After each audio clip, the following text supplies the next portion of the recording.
присутствует пока только 9. Надеемся, что еще подойдут. Так, ну предлагаю вначале, наверное, нам всем познакомиться, да? Нас мало, но тем не менее. Значит, на сегодняшнем семинаре, который проводит администрация главы, Комитет территориального развития совместно с Ассоциацией Совета муниципальных образований, мы пригласили вновь избранных глав, которые приступили к исполнению обязанностей высшего должностного лица в муниципальном образовании в течение текущего года.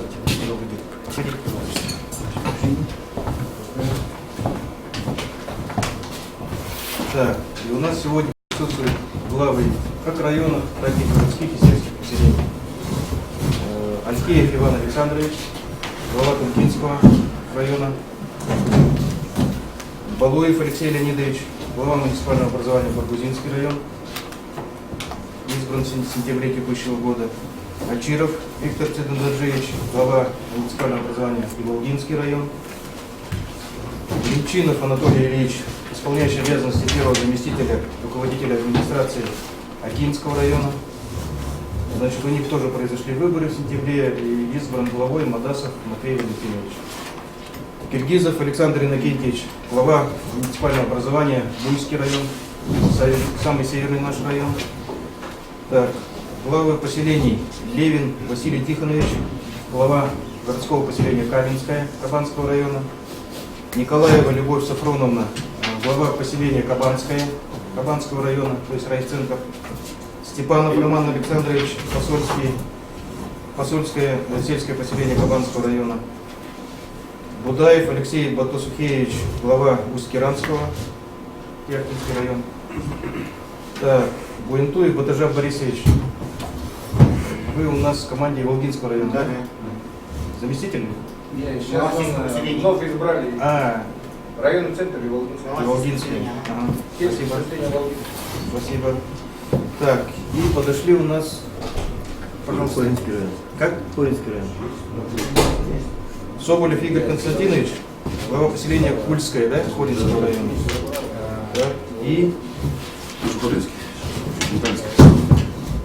Филиппов Юрий Львович, да, Верхнеталинский. Спасибо. Уважаемые коллеги, я рад приветствовать вас на сегодняшней нашей встрече, на семинаре. Мы традиционно стараемся проводить подобные семинары для вновь избранных глав, чтобы вкратце, емко ввести вас в курс дела. Мы понимаем, что все вы опытные люди, вас избрали жители муниципальных образований. Тем не менее, учиться никогда не поздно. И я думаю, вот сегодняшние 1,5 дня вы полезно проведете для себя.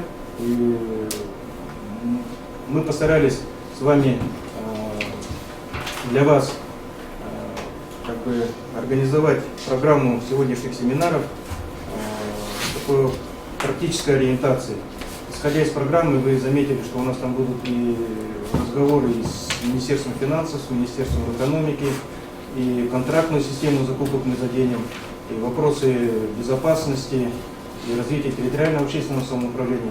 То есть практически все те текущие аспекты, с чем вы сталкиваетесь в своей повседневной, текущей, порой даже рутинной работе, и определяете, в принципе, и стратегические направления развития своего муниципального образования.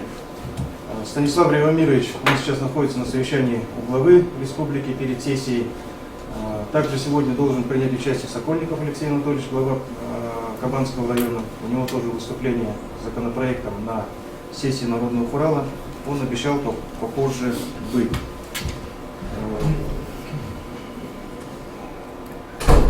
Семинар у нас 1,5 дня, практически 2 дня.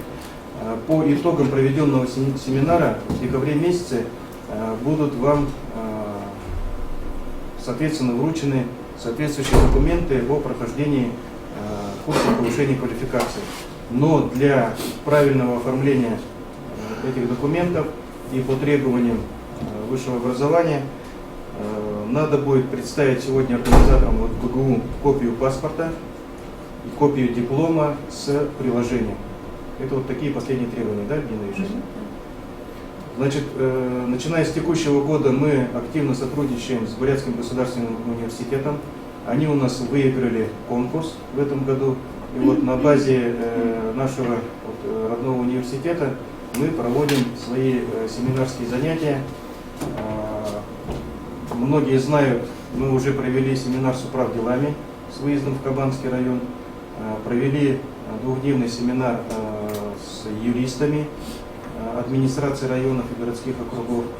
И вот сегодня мы опять с вами здесь, в стенах Бурятского госуниверситета. Я бы хотел тоже выразить признательность, благодарность нашим коллегам за возможность здесь встретиться, пообщаться, поделиться опытом. И как бы дальше будем, наверное, мы тесно и плотно сотрудничать. Также, уважаемые коллеги, я хотел бы выразить благодарность администрации еще раз, наверное, многим нашим коллегам за то, что мы очень хорошо и дружно провели такое большое важное политическое событие, как избирательная кампания по выборам депутатов Госдумы Российской Федерации, Государственной Думы Российской Федерации. Вы знаете, у нас избраны два депутата, Будуев Николай Робертович и Тамдинов Алдар Валерьевич. Но, как говорит Вячеслав Владимирович, у нас еще есть два в запасе депутата, это Николаев, значит, бывший УНФ, действующий УНФ, и от депутата Иркутской области, который прошел по спискам, и Кобзон Иосиф Давыдович, да, на которых мы тоже можем опираться, можем с ними вместе сотрудничать по тем проблемным вопросам, которые у нас здесь есть. В принципе, мы очень показали хорошие результаты по выборам, как по явке, так и итоговое голосование. И, конечно же, в первую очередь это ваша заслуга, ваше видение, ваше понимание, то, что вы смогли привести своих жителей на избирательные участки. Ну, далее, раскрывая, как бы, еще извиняюсь, Бородин Борис Константинович, наш исполнительный директор Ассоциации Совета муниципальных образований. Те коллеги, которые не знают, прошу поближе с ним познакомиться. И вот на площадке ОСМО с его помощью как бы можно будет здесь в городе взаимодействовать, и он готов всегда вам как бы помогать в решении своих проблем. Вкратце он потом выступит уже после меня. Альбина Ишеевна, да? Руководитель у нас. Заведующий кафедрой экономической теории Государственного муниципального управления Бурятского госуниверситета. И вот третий раз мы с вами встречаемся с октября. И 25 октября у нас будет, 25 ноября еще будет такое мероприятие «Ставление резервного муниципального образования». Мы готовы сотрудничать, у нас есть вся наша информация о ваших раздаточных материалах, какие курсы мы проводим. До конца года у нас есть несколько курсов, поэтому по всем вопросам можно обращаться к нам.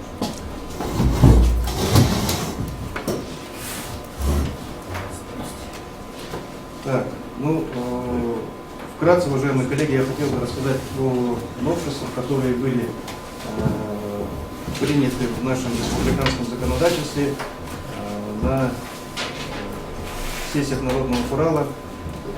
Значит, в сентябре месяце на очередной 19-й сессии депутатом Борисом Николаевичем Будуевым были внесены поправки в закон об организации местного самоуправления в Республике Бурятия, где изменилась система избрания глав сельских поселений. Ну, не изменилась, а как бы произошло уточнение. Сегодня в республике у нас 2 городских округа, 21 муниципальный район, 16 городских и 248 сельских поселений, что на 9 сельских поселений меньше, чем на день начала переходного периода. То есть переходный период у нас был 1 января 2006 года, когда был создан поселенческий уровень. На протяжении всего этого времени с вами совместно нами предпринимаются усилия, направленные на совершенствование местного самоуправления, включая формирование органов местного самоуправления и его территориальную организацию. Законом Республики Бурятия в действующей редакции об организации местного самоуправления предусмотрен следующий порядок избрания главы муниципального образования. Первое. Только на муниципальных выборах в городских округах, муниципальных районах и поселениях с численностью населения более 10 тысяч человек. В эту категорию у нас попадают города Гусиноозерск, Кяхта, Закаменск, Селенгинск и поселок городского типа Анахой. Второй вариант. На муниципальных выборах либо представительным органам муниципального образования из числа кандидатов, представленных в конкурсной комиссии по результатам конкурса в соответствии с уставом поселения, не являющегося административным центром района, ну и, соответственно, с численностью населения менее 10 тысяч человек. И третий вариант. Только Советом депутатов из депутатского корпуса поселения, являющегося административным центром муниципального района и численностью населения менее 10 тысяч человек. При этом при такой схеме избрания глава исполняет полномочия председателя представительного органа муниципального образования. В настоящее время уставами в поселениях с численностью населения менее 10 тысяч человек предусмотрен следующий порядок избрания главы муниципального образования. На муниципальных выборах это городские поселения Северомуйское, сельские поселения Аршанское, Гремячинское и Клюевское. Советом депутатов из кандидатов по конкурсу у нас уже должны быть избраны, согласно уставам, 232 главы сельских поселений и 7 глав городских поселений. Советом депутатов из своего состава 16 сельских поселений и 3 городских поселения. В 23 поселениях, 12 районах республики уже проведены процедуры избрания главы муниципального образования из числа кандидатов, представленных в конкурсной комиссии по результатам конкурса. И в этом отношении у нас в республике уже за год-полтора накоплен, в принципе, наработан определенный опыт. Вот вы на слайде посмотрели статистику по субъектам Российской Федерации на основе законов субъектов, какой определен порядок избрания. Да? На муниципальных выборах на уровне муниципального района у нас чуть более 300, представительным органам из своего состава 818, и уже по результатам конкурса вот к этой цифре подходит у нас на уровне тех же районов более 600 случаев, либо же действующих законов субъектов Российской Федерации. То есть тенденция к подходу избрания главы из числа профессионалов, лиц, имеющих хозяйственный опыт, она из года в год только наращивается. До конца года Советом депутатов еще 11 поселений предстоит избрание глав муниципальных образований из кандидатур, представленных по конкурсу. Мы, как администрация, как комитет, настоятельно рекомендуем сохранить те наработки, которые были приняты поправки, которые были приняты в уставах поселений.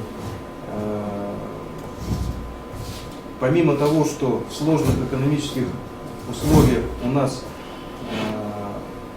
получается сэкономить немалые суммы средств из местных бюджетов, такой способ избрания главы способствует, конечно же, приходу к власти более-менее подготовленных людей, то есть имеющих опыт как хозяйственной, так и управленческой деятельности. На сегодняшний день во многих муниципальных образованиях, особенно в сельских районах, у нас есть определенный дефицит кадров, даже кадровый голод, я бы сказал. Поэтому такая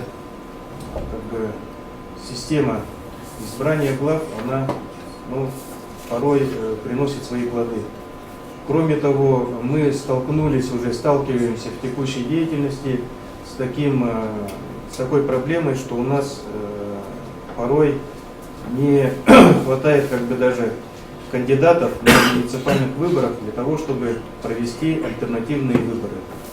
Это касается как и на должности глав, так и на депутатов сельских поселений.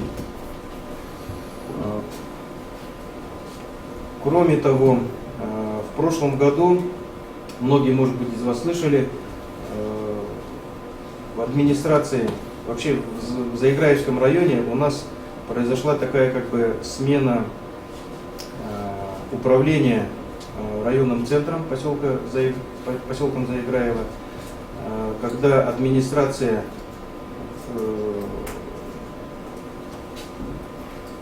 райцентра была упразднена, и функции по управлению были переданы на уровень администрации района. Глава при этом избирается из депутатов и является руководителем представительного органа. Такой способ, вы знаете, у нас предусмотрен 131 законом, но в Заиграево пошли, конечно же, не напрямую, вот по положению 131 закона, они передали эти функции на основе заключенного соглашения. Тем не менее, такой опыт есть, он еще у нас как бы только опробирован, плюсы и минусы, ну, я думаю, в течение года-полутора мы более реально ощутим и какой-то либо экономический эффект, либо же эффективность самого управления на уровне районного центра.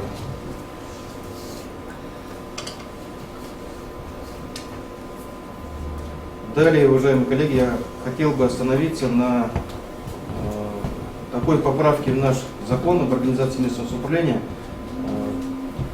когда вот в июне месяце на 17-й сессии были приняты поправки в части установления норм, правовых норм, касающихся проведения опроса граждан для выявления мнения населения при совершении каких-либо действий такого стратегического характера на территории поселения. Опрос населения финансируется за счет средств местного бюджета, в случае, если вы его сами инициируете, либо за счет средств республиканского бюджета, когда будут инициировать его органы государственной власти Республики Бурятия, и то только по вопросам перевода земель, изменения категории, целевого назначения земель при совершении каких-либо действий межпоселенческого, межмуниципального характера. Мы вам ранее направляли письмо о необходимости включения в устав поселений нормы, предусматривающие регулирование нормативным правовым актом Совета депутатов поселения, организацию работы старост сельских населенных пунктов, входящих в состав территории поселения. Мы вас просили утвердить решением Совета положение о старости сельского населенного пункта, которое устанавливало бы границы территории, на которой избирается и работает староста, права и обязанности, порядок взаимодействия с органами местного самоуправления, либо же с органами государственной власти Республики Бурятия. Из 264 поселений в Республике Бурятия в 168 имеются сельские населенные пункты, не являющиеся В 168 поселениях имеются сельские населенные пункты, не являющиеся административным центром поселения. Это 367 единиц. Из них, по информации органов местного самоуправления, старосты работают в 143, в том числе 46 человек работают на общественных началах, 17 человек на постоянной основе с фиксированной оплатой труда, и 3 человека являются штатными единицами местных администраций. Мы провели мониторинг нормативных актов наших поселений и выявили такую картину, что порядок избрания старост, их полномочия, а также размер и условия оплаты труда определен в целом по республике разношерстно, по-разному. Например, решением собрания жителей в ряде поселений Кижингинского, Яхтинского и Мухашибирского Тарбагатайского районов, эта нормативка утверждена решением собрания, решением Совета депутатов в поселениях Баргузинского, Баунтовского и Волгинского и Кабанского районов. и распоряжением администрации в отдельных поселениях Такузинского, Бичурского, Кишингинского районов на основании, опять же, решений Советов депутатов или же собраний жителей. Мы вам направляли для использования в работе 3 действующих положения о старостах, которые прошли юридическую экспертизу и были зарегистрированы в регистре, в Федеральном регистре муниципальных нормативных правовых актов. К примеру, положением о старостах населенных пунктов муниципального образования сельского поселения Гильберинского и Волгинского района предусмотрено, что староста села избирается на общем собрании, либо же конференции граждан поселка и возглавляет при этом еще комитет территориального общественного самоуправления. За добросовестное исполнение возложенных полномочий староста поощряется как морально, так и материально за счет внебюджетных средств. К примеру, второй пример. Согласно положению о старости в поселке Малый Амалат Баунтовского района, староста избирается на сходе граждан, состоит в штате сельского поселения и по согласованию с главой могут ему передаваться часть бюджетных и внебюджетных средств, а также добровольные взносы предприятий и учреждений, либо же самообложение на развитие социальной сферы территории поселка. Ну, вы сами понимаете, что у нас Баунтовский район очень протяженный, и там плотность населения очень такая низкая. Имеется, между тем, прецедент в селе Харитоново, сельского поселения Барыкинского и Тарбагатайского района, где староста села, избранный на сельском сходе распоряжением администрации, назначен ответственным за организацию и исполнение мероприятий по защите населения и территории от чрезвычайных ситуаций техногенного и природного характера. Так вот, это положение, оно было в свое время опротестовано прокуратурой Республики Бурятия, и в силу превышения полномочий главы поселения сверх тех полномочий, которые установлены 131 законом. Между тем, вот, по действиям старост нам очень рекомендует Главное управление МЧС России организовать службу старост во всех населенных пунктах, которые находятся на окраинах муниципальных районов, для того, чтобы была элементарная какая-то связь и возможность предотвращения каких-либо угроз при возникновении чрезвычайных ситуаций. Очень вас убедительно просим рассмотреть этот вопрос и внести соответствующие поправки в свои нормативные правовые акты. Это касается тех новшеств, которые были проведены буквально недавно на последних сессиях Народного Курала. У меня вкратце все. Если есть вопросы, стараюсь ответить. Пожалуйста. Нет? Спасибо, Борис Алексеевич. Следующий я.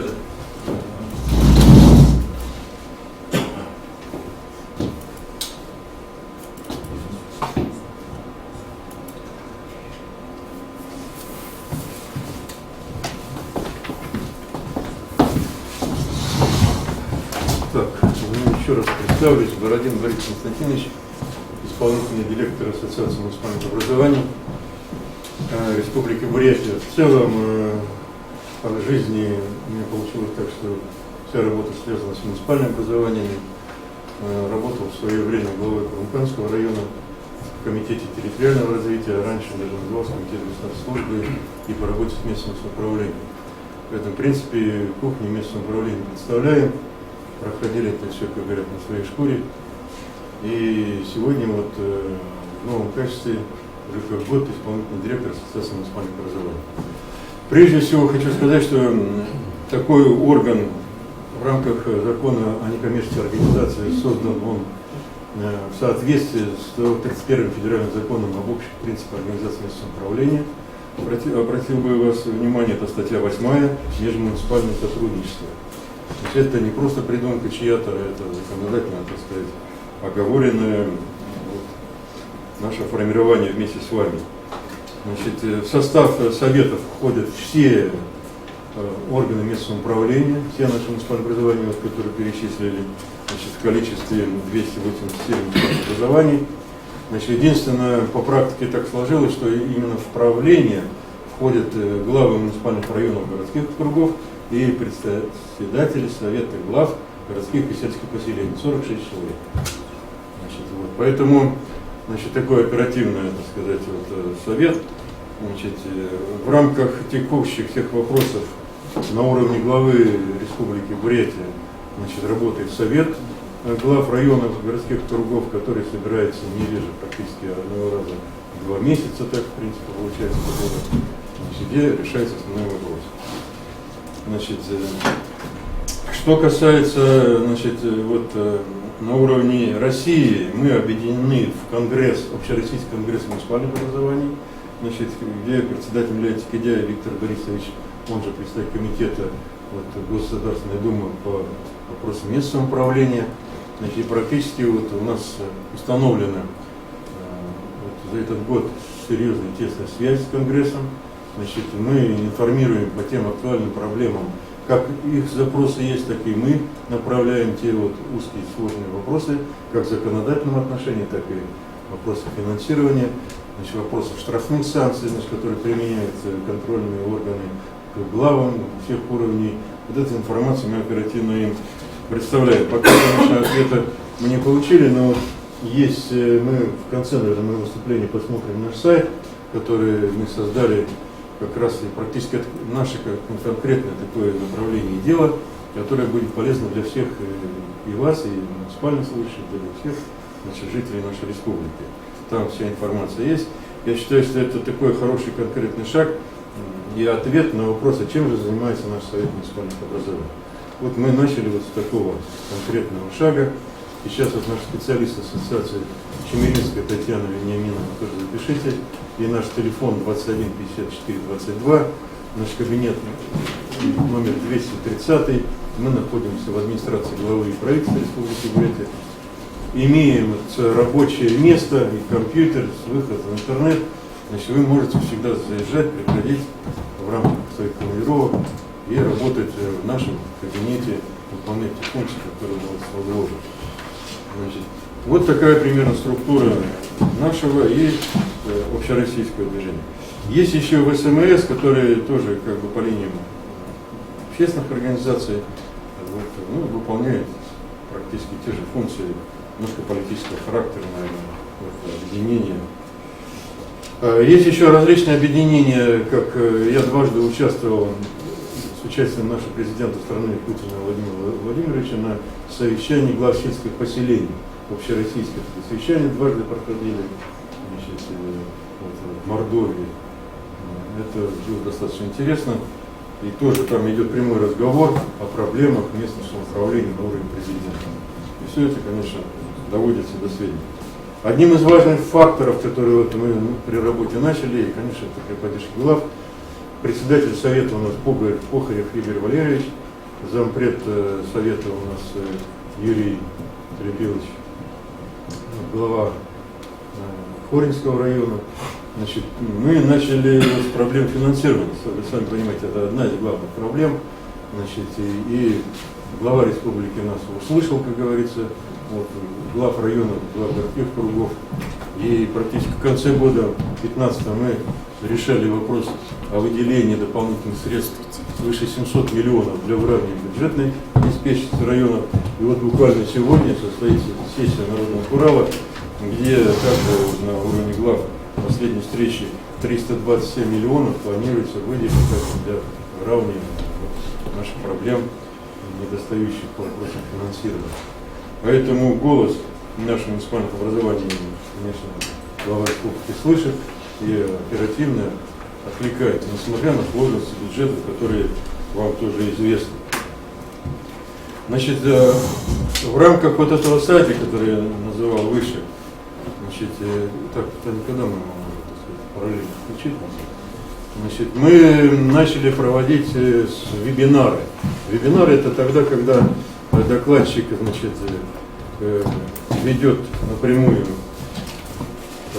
разговор со слушателями. Значит, ну, везде, ввиду того, что скорость интернета, так сказать, разная во всех, так сказать, нашем муниципальном образовании, территориях. Значит, поэтому мы перешли с помощью БГУ, мы с ними заключили договор.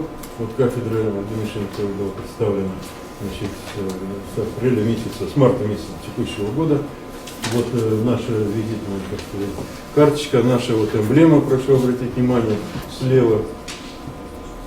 Это, значит, вот как раз тоже олицетворяет щит, защита, так сказать, да, в области правового поля российского, это правая сторона, вот левая, да, и бурятского, республиканского, это наше муниципальное образование. Вот создана ассоциация в рамках РФЗ, как я говорил. Значит, и вот те, если удобно, ставить сюда, я отсюда немножко прокомментирую. Значит, те разделы, которые, значит, здесь вот представлены. Самое главное, конечно, вот онлайн-обучение, которое наверху вот, в разделе стоит. И, как я сказал, мы начали с вебинаров, это порядка 30 вебинаров. Все они архивированы и записаны. Но сейчас мы перешли на запись видеолекций по актуальным вопросам. Вопросы мы берем у вас. Мы это, как правило, вот ежегодно мы проводим совместно с Комитетом территориального развития администрации главы день местного самоуправления в апреле месяце. Да?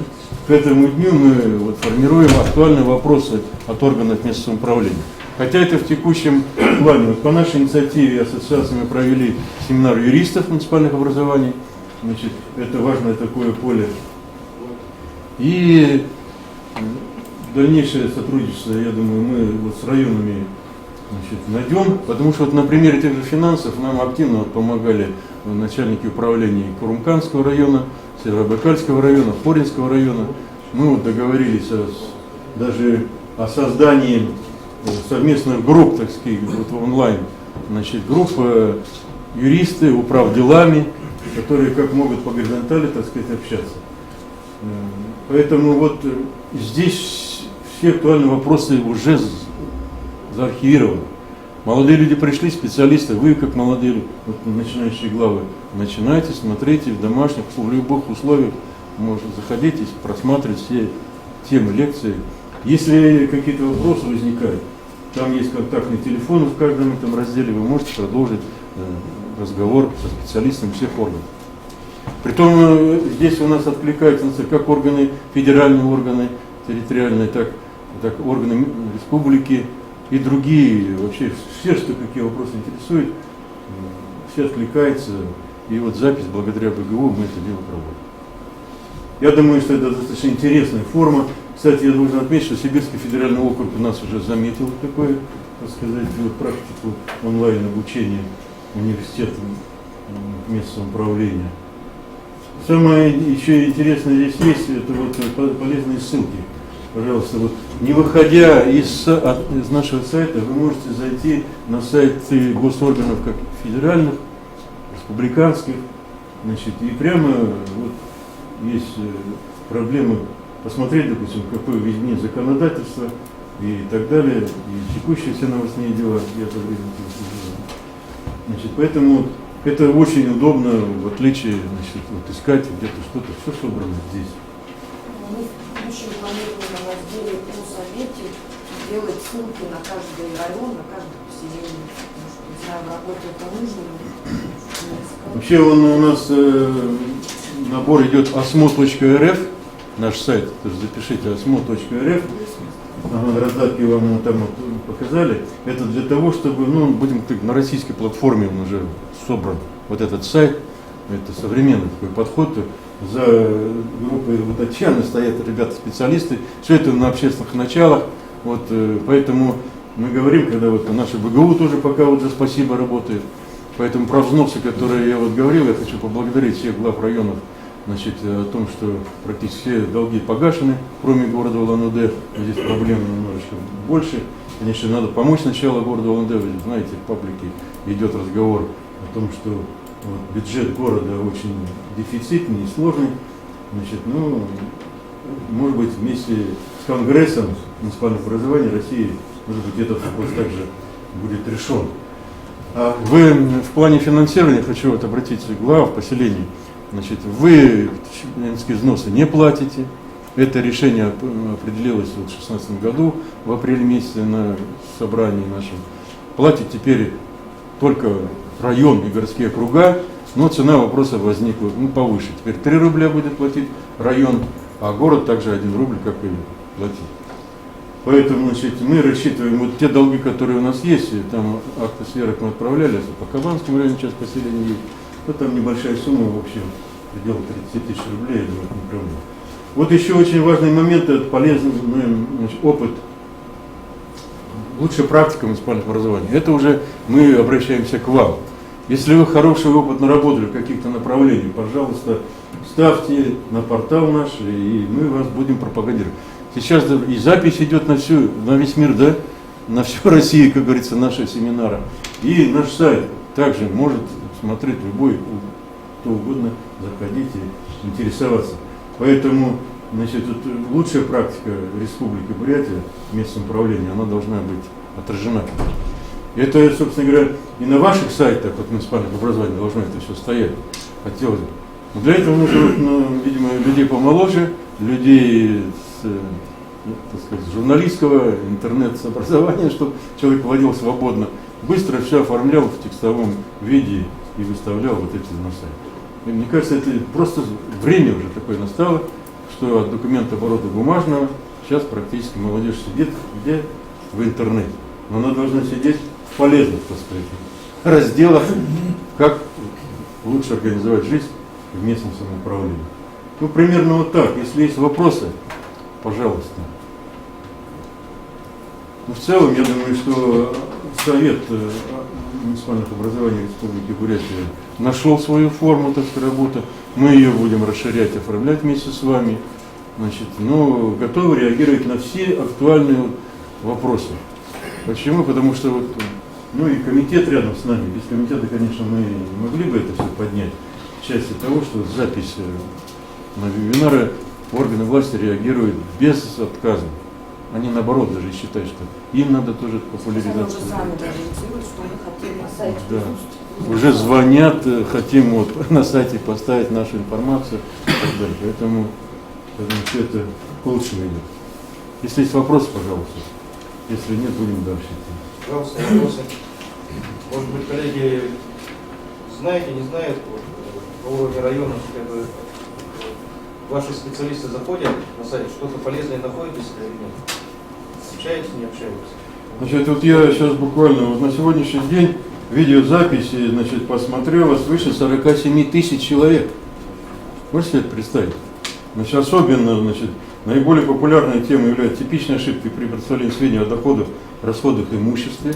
Это вы знаете, да, сейчас антикоррупционная борьба, сейчас правильно надо все заполнять. Организация деятельности по опеке и попечительству, методология и порядок ведения по хозяйственных книг, типичные ошибки, основные вопросы тарифного регулирования жилищно-коммунального комплекса и других. Вот те темы, значит, становятся действительно доступны, актуально, значит, поэтому вас, как вновь избранных, мы еще раз обращаем внимание, что у нас на сайте есть. Спасибо. Так, тогда я, с позволения, мы пойдем. Да, кстати, я просто хочу добавить, пользуясь аудиторией, значит, я являюсь также атаманом окружного казачьего общества Республики Бурятия, Верхневыдинска, казачий полковник. Значит, вчера буквально вот был совет по видеоконференц-связи по делам казачьих при президенте Российской Федерации. Значит, актуальные вопросы, значит, наши, они имеют место быть. Это и военно-патриотическое воспитание, это работа с детьми, это и служба самих казаков в рамках 154-го федерального закона о государственной службе российского казачества. Одним словом, эта тема набирает, так сказать, обороты. Я бы просил также интересоваться этим на местах, потому что в нужное русло это все надо направлять, так сказать, казачество. Значит, есть у нас вопросы в этом отношении. Завтра мы проводим, значит, в 9 часов конференцию научно-практическую, ну, в пределах 2 часов с Русской Православной Церкви с казаками. Обсуждаем все проблемы, опыт и истории 1917-2017 год, что мы натворили за это столетие, с казачеством в том числе. А затем выезжаем в Читу на войсковой круг, который состоится в 19 числа в Чите. Поэтому есть у нас вопросы по Кабанскому району, по Иволгинскому району. Значит, ну, по каждому району практически свои особенности в этом вопросе есть. Просил бы глав вникать в этот процесс, помогать и на пользу дела нашего государства местного управления. Все, спасибо.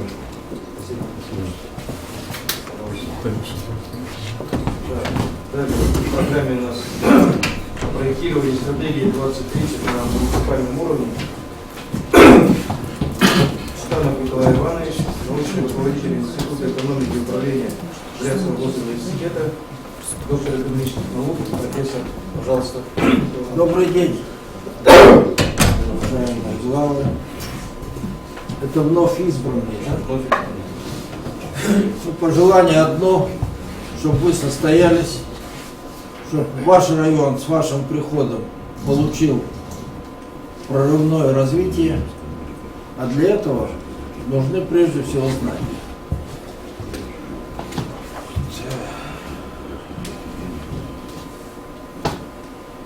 Я немножко предысторию подхода к стратегическому планированию вам расскажу.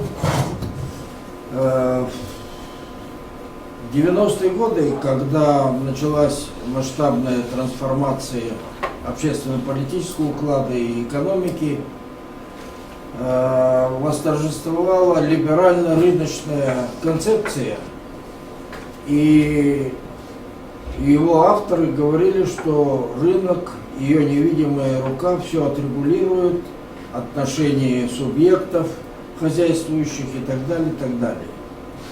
И в итоге было выпущен ряд законов, касающиеся либерализации экономической деятельности и касающиеся того, что одним словом можно говорить, государство руки прочь от вмешательства в экономику.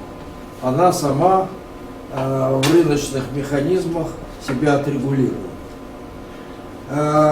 Проекция на Бурятию того периода состояла в том, что начались массовые противоречия между производителями, покупателями, между поставщиками и потребителями, и решать этот вопрос никто не мог, арбитражных судов не было еще тогда, и все они решать свои противоречия пошли в правительство. А в правительство, действуя по данному закону, оно не имеет права вмешиваться в практические дела субъектов рынка. Но жизнь есть жизнь, приходилось разруливать, была тяжелейшая пора, если вы помните, особенно начиная с 1994 года по нулевой год, массовые забастовки, перекрытие транспортных магистралей, забастовки учителей, сельских даже жителей и так дальше.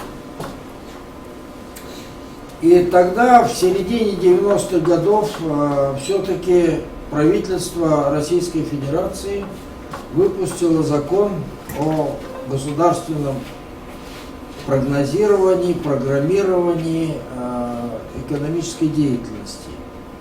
И мы в числе первых субъектов Российской Федерации, тогда был премьер-министр Черномырдин, а наш президент был с ним довольно близко знаком по своей работе в Туркмении, а Черномырдин в тот период был министром газовой промышленности, поэтому у них были неплохие отношения, и республика в числе первых разработала федеральную программу социально-экономического развития Республики Бурятия на 95-2000 годы и на период до 2005 года. Это была первая вот такая ласточка для того, чтобы государство начало как-то влиять на экономику. Кроме того, в 1996 году меня направили в Министерство экономики, а до этого я был 2 года советником у президента.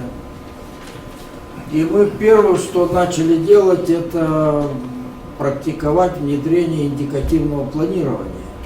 И с этой целью мы изучали опыты разных регионов, начиная от Якутии, заканчивая Санкт-Петербургом, включая Татарстан и так далее.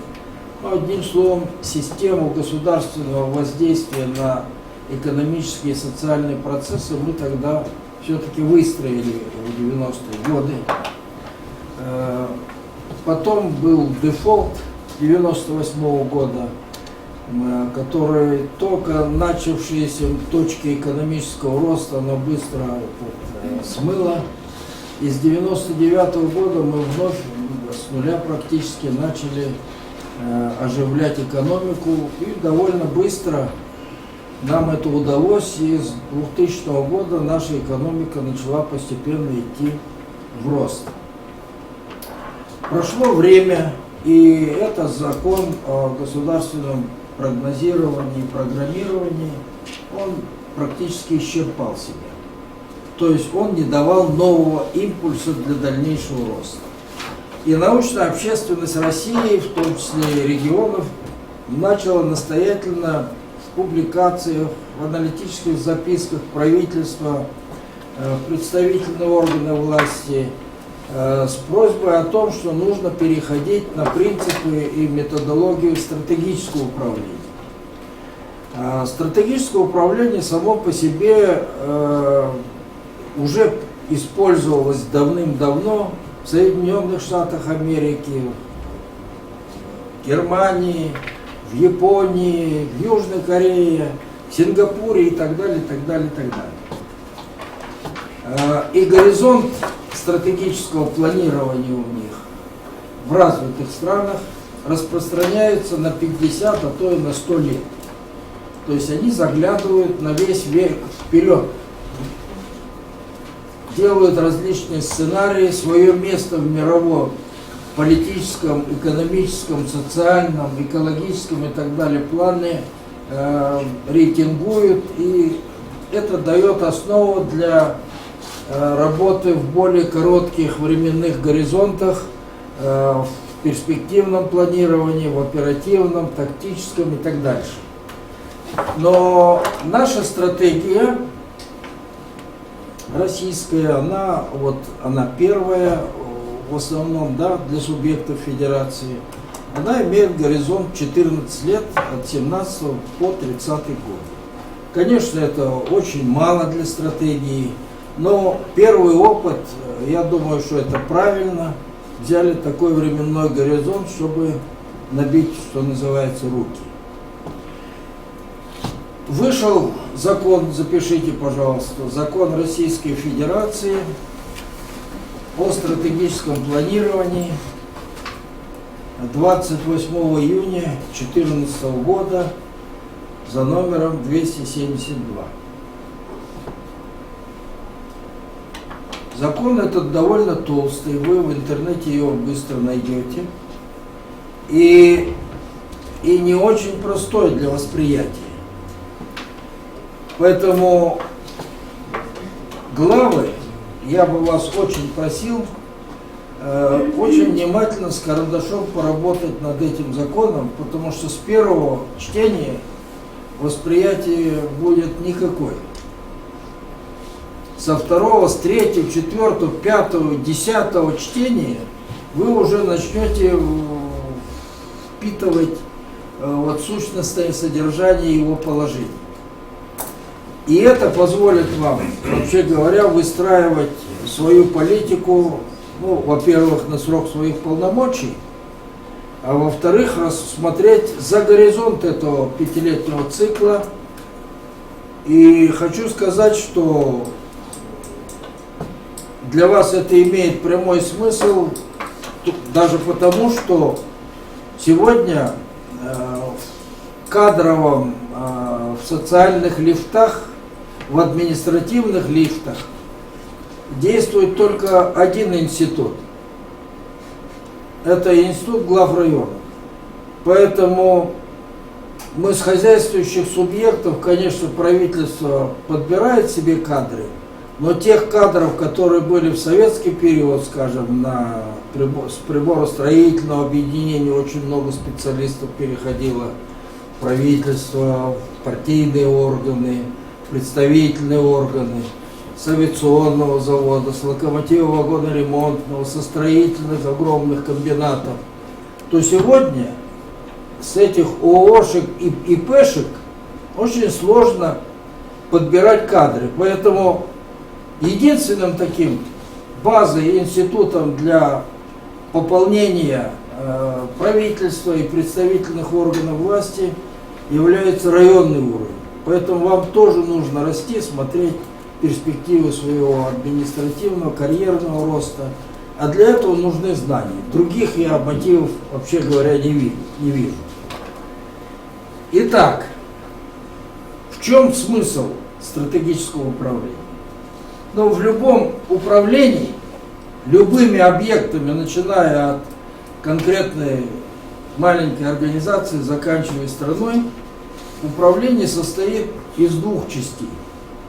Первая часть – это управление текущим функционированием, и вторая часть – это управление развитием.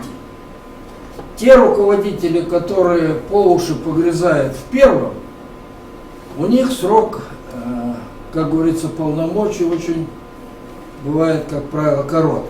Поэтому необходимо такое совмещение, не забывая о текущих делах, все время думать о перспективах. Но вот по мере ускорения внешних изменений, особенно сейчас мы видим в мире, что происходит, такая стохастика. И есть очень серьезные прогнозы на то, что возможно и Третья мировая война, угрожает человечеству своим существованием по изменению климата. В прошлом году в Париже было совещание, аналогичное совещание в Рио-де-Жанейро, впоследствии в 1992 году и впоследствии в нулевых годах это было в Южноафриканской республике. Стал вопрос о повестке о климате, о влиянии изменений климата на существование самого человечества. И мы живем в условиях, когда сейчас будут приняты очень жесткие нормативы выброса углекислого газа в атмосферу, и за это страны будут платить. И очень бешеные деньги. Поэтому и этот вопрос тоже касается и вашего муниципального уровня. Понятие стратегии само по себе, оно исторически имеет 2-3 тысячелетнюю историю. Началось, как всегда, все в Древней Греции. И это слово греческого происхождения. Оно означает, в Древней Греции титул стратег означал руководитель, облеченный высокими полномочиями. И, как правило, стратегические все вещи исходили своим предназначением, имели военные действия. Китая несколько тысячелетий назад, в 480-е годы до новой эры, уже была написана книга под названием «Искусство стратегии». Считают, что его автором является Сунь Цзы. Давайте определение, которое он дал стратегу, по-моему, лучше не скажешь, поэтому я попросил вас записать. Сунь-Цзы. Тот, кто одержал сотни побед в сотнях конфликтов, запишите, пожалуйста, и зарубите себе на носу вот эту фразу. Тот, кто одержал сотни побед в сотнях конфликтах, вряд ли обладает высоким мастерством. Тот, кто владеет высоким мастерством использования стратегии, покоряет других, не вступая с ними в конфликт. Тот, кто одержал сотни побед в сотнях конфликтов, вряд ли обладает высоким мастерством. В 10 драках 10 раз выиграл, не считать себя героем. А надо, не вступая в драку, покорить его. Тот, кто владеет высоким мастерством использования стратегии, покоряет других, не вступая с ними в конфликты.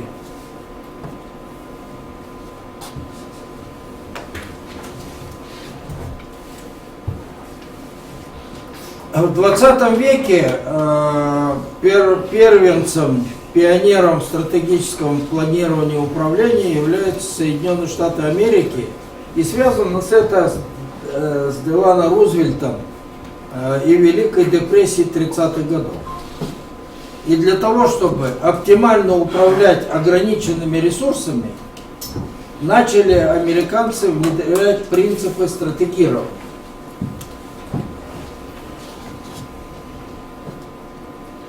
Поэтому научная дисциплина, которая занимается проблематикой стратегии деятельности, носит название стратегического управления.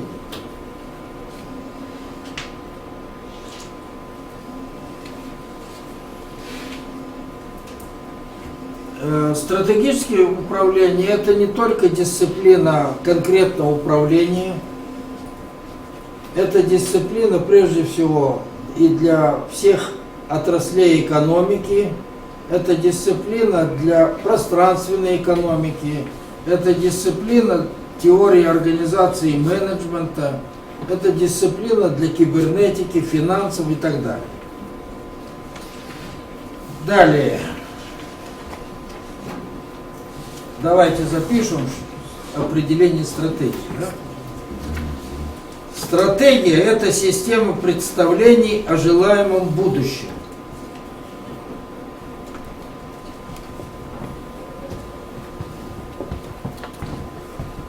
Стратегия – это система представлений о желаемом будущем, направлениях действий,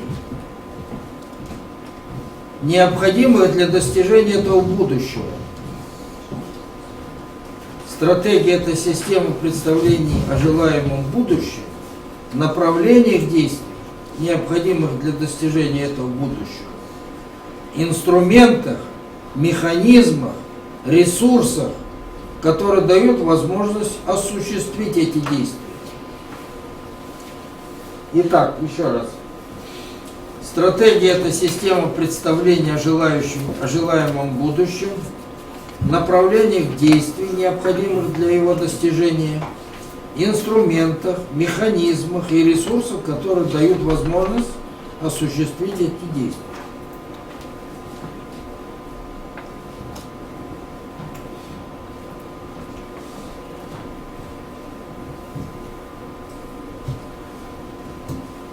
В любой категории, в любом предмете деятельности нужны руководствоваться принципами, да? Поэтому я вас прошу записать основные принципы реализации стратегии.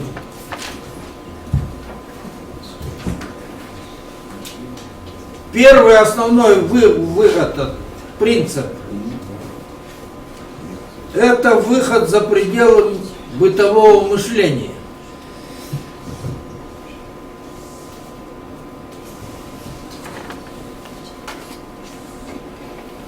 Выход за пределы бытового мышления.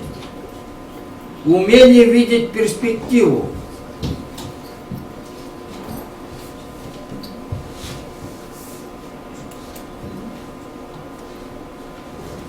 Второй принцип. Согласованность интересов разных сторон и скоординированность действий. Согласованность интересов разных сторон и скоординированность действий участников.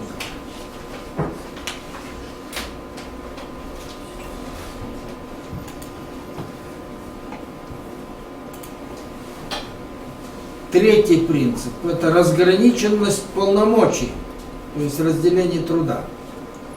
Разграниченность полномочий. Четвертый принцип – прозрачность и открытость.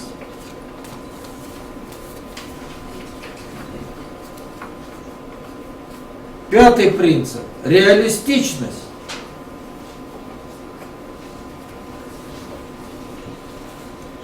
Шестой принцип – результативность и эффективность.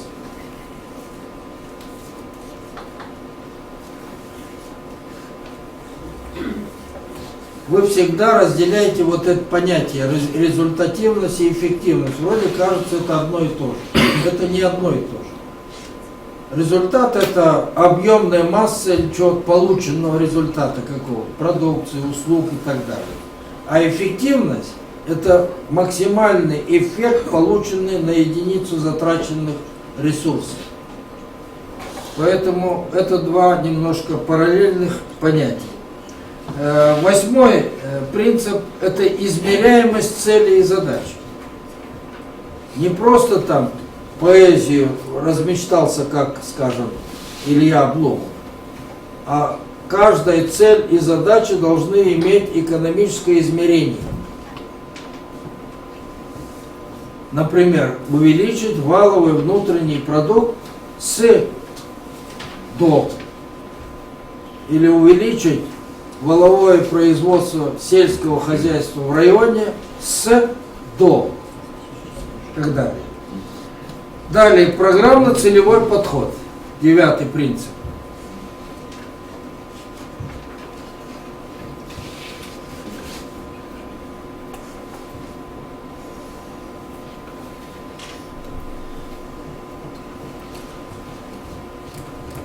Существует 3 подхода стратегического мышления. Подхода к стратегии. 3 подхода к разработке стратегии. Первый подход — это стратегия новых горизонтов.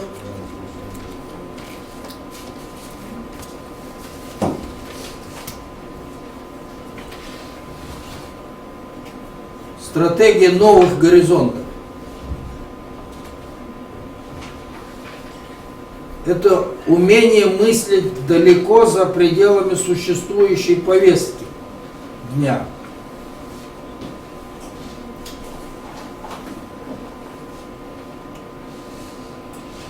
Это поиски радикальных путей к успеху.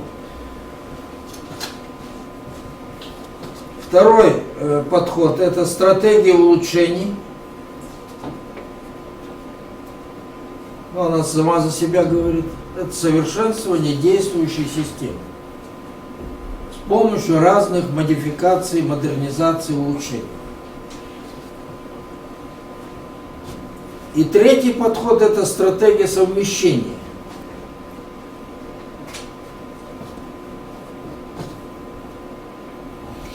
То есть это гибридный подход, совмещает стратегию новых горизонтов и стратегию улучшения. Ну, вам, я считаю, что наиболее близок будет третий подход.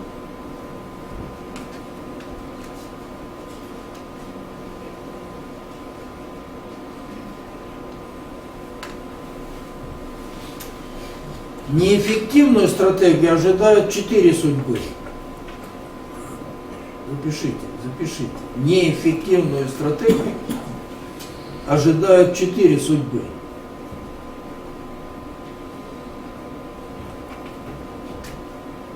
Первое — это разделение на меньшие субъекты.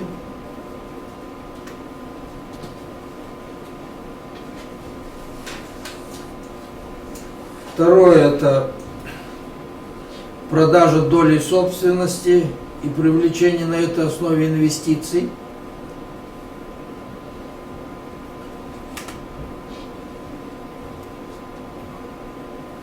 Третья судьба — это сокращение штатов, активов. Сейчас оно спрятано под словом оптимизация. И таким образом из этого прекрасного термина сделали пугало.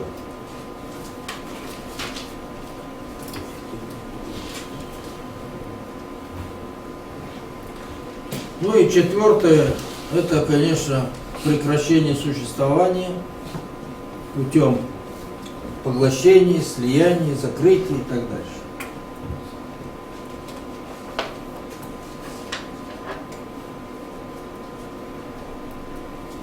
Какие правила при подготовке стратегии? Запишите их, пожалуйста. Первое правило.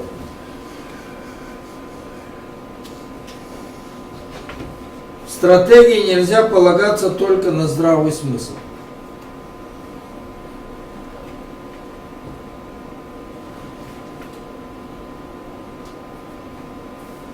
нужен еще полет мыслей. Второе правило. Стратегии мнений большинства чаще всего ошибочны.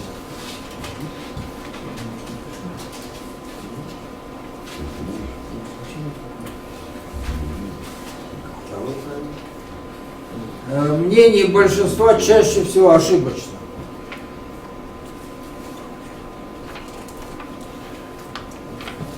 Третье правило. Стратегическое настоящее – это уже прошлое.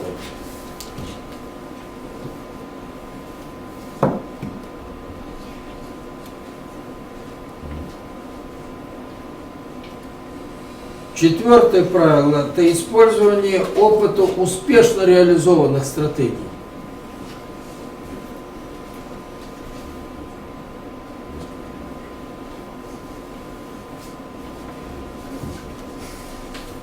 Пятое правило. Ни одна стратегия не реализуется вечно.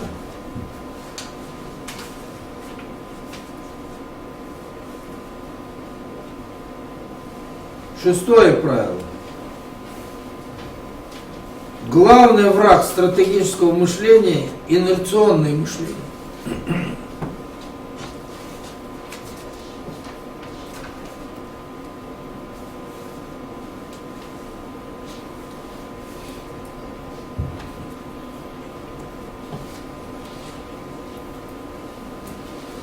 Следующее правило. Успешная стратегия не может быть нечестной.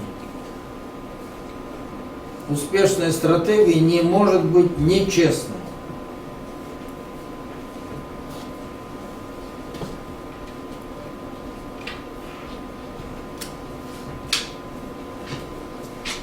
Следующее правило.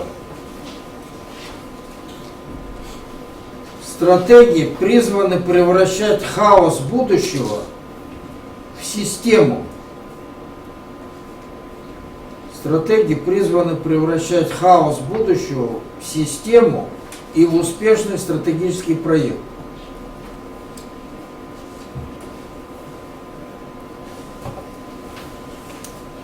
Следующее правило. Стратегии всегда должны быть оптимистами. С бухгалтерским мышлением стратегам сложно стать. Стратегии всегда должны быть оптимистами. Следующее правило. Необходимо всегда переоценивать конкурента. Не недооценивать, а переоценивать конкурента.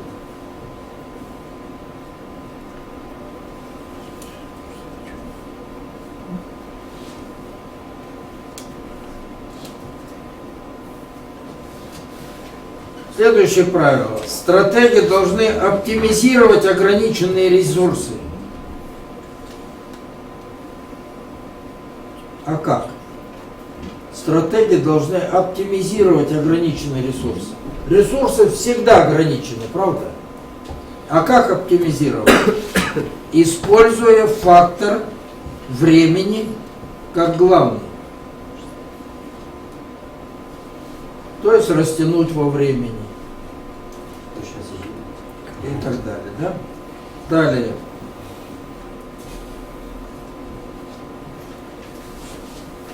Последнее. Стратегии должны выявлять и ориентироваться на истинные потребности системы, а не на желания ее лидера. Стратегии должны выявлять и ориентироваться на истинные потребности системы, а не на желания главы администрации. Сейчас новосибирцы делают стратегию Бурятии, подготовили несколько вариантов, две итерации прошли, и была последняя встреча с главой разработчиков, но и в итоге глава дал им свой макет, схему, и эта стратегия переделывается под эту схему. Я не могу сегодня однозначно одобрить или критикануть такой подход. 29 ноября будет совет по стратегическому планированию при главе. Ну, там будут презентован последний вариант, посмотрим. Но если будут несоответствия с этими там 12 правилами, конечно, мы свое мнение выскажем. Я, по-моему, исчерпал или еще нет? Все. Спасибо. Регламент. Ну, желаю вам всем удачи. Из всех присутствующих я знаком только с Баргузинским главой Алексеем Леонидовичем. Не вижу вновь избранного Акинского, Мадасова. Но всем вам желаю чего? Однажды, это в начале нулевых годов, тоже на таком совещании с ограниченным кругом глав, я им задал вопрос, какова все-таки центральная ваша функция, основная центральная функция? Ну, много говорили, только один сказал правильный ответ из 18 или 20 человек. Знаете, какой ответ он? Надо, говорит, свести бюджет и постараться обязательно его выполнить. Спасибо. А можно вопрос? Да. Каменское поселение, вот по стратегическому развитию говорили, сейчас Новосибирск делает республики, да? А с нас сейчас требуют как бы тоже дать по своим поселениям стратегическое развитие. Как-то вот это телега не впереди лошади идет у нас, получается. Впереди немножко, потому что все-таки должна быть, у вас должна быть какая-то ориентация. Какова миссия стратегии 2037 Бурятии, правда? Какое видение они вкладывают в него? И примерно от этого исходить, тиражировать, так сказать, на свои районные особенности. Не так как. Поэтому я думаю, вы не это, как теперь говорят, не парьтесь. 29-го все фишки будут расставлены, и если пойдет в работу макет, который предложил глава, то он получит тиражирование и на ваш уровень, не так кажется. Так, еще вопрос. Без тиражирования требуется. А? Без тиражирования или без согласования все равно в любом случае требуют для того, чтобы глава поселения, соответственно. Это идет, знаете, по иерархии, по вертикали. России так бездушно закон выпустили. Если посмотрите 45 и 47 статьи, то там предусмотрены дисциплинарные взыскания за невыполнение этих положений. А там сказано, что в течение 2014 года должны быть подготовлены все подзаконные акты. Прежде всего, методические указания по разработке стратегии. Второе, третье и так далее. Должны создать информационный центр по всем, чтобы интегрировать все стратегии субъектов в одно. Должен быть создан реестр стратегий. Ну, ничего не создано, кроме, мне кажется, вот в этом году только Минэкономразвития сделала методические рекомендации. Даже сейчас не знаю, она утверждена или нет. Но я вам желаю, чтобы вы с законом поработали. Это очень хороший документ, а поскольку он хороший, потому и трудно восприимчивым с первого раза. С ним надо работать. Желаю удачи. Спасибо большое. Добрый день. До обеда с вами буду работать я, Зайцева Анжела Борисовна, начальник отдела по взаимодействию с муниципальным образованием и комитета территориального развития. Если вопросов уже нет, приступаем к рассмотрению следующего вопроса. Особенности построения организационной структуры управления в системе органов местного самоуправления. Мацкевич Ирина Владимировна, доцент кафедры менеджмента, к сожалению, аббревиатуру я не знаю. Институт экономики и управления. Одновременно, поскольку я, уважаемые коллеги, являюсь заместителем директора Института непрерывного образования, то по должности, по двум своим местам работы я достаточно хорошо знакомы со структурами, системами управления. Мы очень много работаем по повышению квалификации профессиональной подготовки директоров школ, глав больниц. У нас, к сожалению, пока вот мы очень учились сами главы муниципальных образований, но я думаю, что все у нас впереди. Переходя к той теме, которая была заявлена, сразу хочется отметить, что я постараюсь уйти от чисто научного подхода и попытаемся в рамках времени, чтобы в регламент впасть все-таки, рассмотреть такой вопрос о том, как строится структура органов местного самоуправления, чем она отличается, каковы ее особенности, каковы ее основные проблемы на данный момент. Вообще говоря о том, насколько эффективно, как сейчас Николай Иванович говорил, насколько не результативно, а скорее эффективна деятельность органов местного самоуправления, приходится отметить, что 100% все определяется качеством их организации. Само понятие организации, как и все в русском языке, крайне сложное, многогранное. Вы знаете, что организация у нас существует как понятие, как существительное. Мы привыкли говорить о том, что если организация, то это просто группа людей, объединенных некими общими целями. Но с точки зрения структуры управления приходится отмечать, что нам много приходится говорить об организации как о неком процессе, то есть использовать это слово как глагол, как деепричастие и так далее. Все это определяет сложность этого понятия, и сразу отметим, что оно несет в себе как структурную, так и функциональные стороны. Для того, чтобы попытаться как-то более просто, может быть, сформулировать это, давайте вспомним, что структура управления, то есть организационные структуры, это как раз та самая задача, которая стоит перед главами любого муниципального образования, поскольку от того, насколько эффективно действуют эти структуры, зависит и результаты, и качество вашей деятельности. Понятно, что существует законодательная база, которая определяет достаточно четко, что у вас делится на муниципальном уровне это представительная власть, глава выделяется как отдельный элемент этой структуры, ну и местная администрация. Мы же поговорим немножко с той точки зрения, что организационные структуры управления бывают традиционные и органические, то есть современные и новые. И говоря о современном периоде, приходится отметить, что, к сожалению, органы муниципального управления чаще всего существуют в стандартной, наиболее бюрократизированной структуре управления, это линейно-функциональной. Я думаю, что вы это понятие слышали. Для тех, кто, может быть, как-то не очень знаком, я очень коротко объясню. Есть стандартная линейная структура управления, которая строится по так называемому шахтному принципу. Ну, лучше всего ее видно всегда на таких отделах, как бухгалтерия или отдел кадров. То есть руководитель наверху, руководитель организации, есть начальник отдела кадров и есть специалисты отдела кадров. Линейная структура, вот смысл этой структуры определяется целями ее деятельности. Есть некая цель, это обеспечение эффективности кадровой службы, они и работают там. Структура на самом деле очень тяжелая. Она тяжела как для подчиненных, так и для руководителя. В линейной структуре отсутствуют возможности кадрового роста работников. Ну, вот представьте, что, понятное дело, не вы, а ваша жена, например, там, или родственница попали специалистом в отдел кадров работать.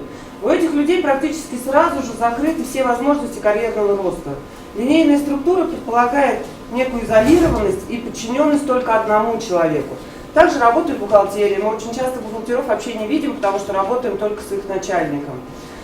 Такая структура, кроме того, что она, конечно, вполне эффективна может быть, она дает большую нагрузку на самого руководителя.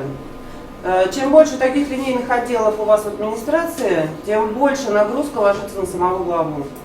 Поскольку линейные отделы все свои вопросы всегда решают только через верх. У них нет горизонтальных связей, они не взаимодействуют друг с другом. И представить себе, что объединиться когда-то отдел кадров и бухгалтерии, это в принципе невозможно, кроме новогоднего корпоратива. Поэтому все основные вопросы как по сведению их в единое целое решает глава. Линейная структура в чистом виде на муниципальном уровне, конечно, почти никогда не существует. Основная структура, как я уже сказала, это линейно-функциональная. Когда все подчиненные, скажем так, совсем упрощенно, если говорить, в администрации разделены сразу по двум ветвям, и по линейной, и по функциональной. По функциональной кто работает? Это функциональные руководители. Это человек, который занимается экономикой, там, начальник комитета или как вы его там красиво назовете по экономике. По социальным вопросам обычно отдельно существует начальник районного управления образования, то есть выделяется как некая отдельная функция, это решение проблем образования. И параллельно с ними еще существуют линейные руководители. Это бухгалтерия, отдел кадров, обычно специалисты по закупкам теперь отдельно выделяются как группа. И поэтому структура является настолько бюрократизированной изначально. Никто не говорит о том, что бюрократические структуры управления в современном мире не существуют. Все структуры муниципальной и государственной власти – это бюрократические структуры, несомненно. И вот в частности у нас в Бурятском госуниверситете есть такое задание: если хочешь завалить студента, заставь его нарисовать структуру управления Бурятским госуниверситетом. Поверьте, это даже руководство не сразу сделает. То есть настолько много отделов, подразделений, они линейные, функциональные, они взаимосвязаны и иногда вообще никому не подчинены, что изображение этой структуры дает нам возможность понять, что управлять этой машиной крайне сложно. Так вот, даже на уровне муниципалитетов, когда зачастую там у главы на местах в подчинении 5-7 человек находится, и то возникают те же самые проблемы линейно-функциональной структуры. Ну какие, например, это совершенно отчетливо понимаемые проблемы? Первая и главная проблема – это то, что в таких структурах очень трудно оценить результативность действий каждого сотрудника. То есть что считать результатом действия, например, зама по экономике? Это его работа, его усилия, то есть его, который он затратил на выполнение определенных видов работы. Или это все-таки качественное улучшение жизни населения? То есть если мы оцениваем того же самого зама по финансам, возможно, он там работал день и ночь, возможно, он не спал и остался у вас без отдыха, но без отпуска, но при этом финансово никак в районе никаких улучшений не произошло.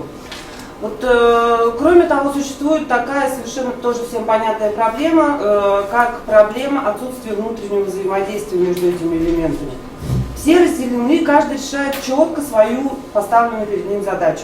И все это приводит к тому, что никогда не возникает некого единства, некого общего видения, некой единой концепции. Ну, для того, чтобы как-то более, может быть, понятно объяснить, я даже могу такой пример привести. Что когда мы работаем с директорами школы, у нас всегда к ним главные претензии состоят в чем? Что вот выходит Иван Иванович, мы должны точно знать, какая основная идея в голове у этого Ивана Ивановича является стратегической, как нам сейчас только говорил профессор Атанов.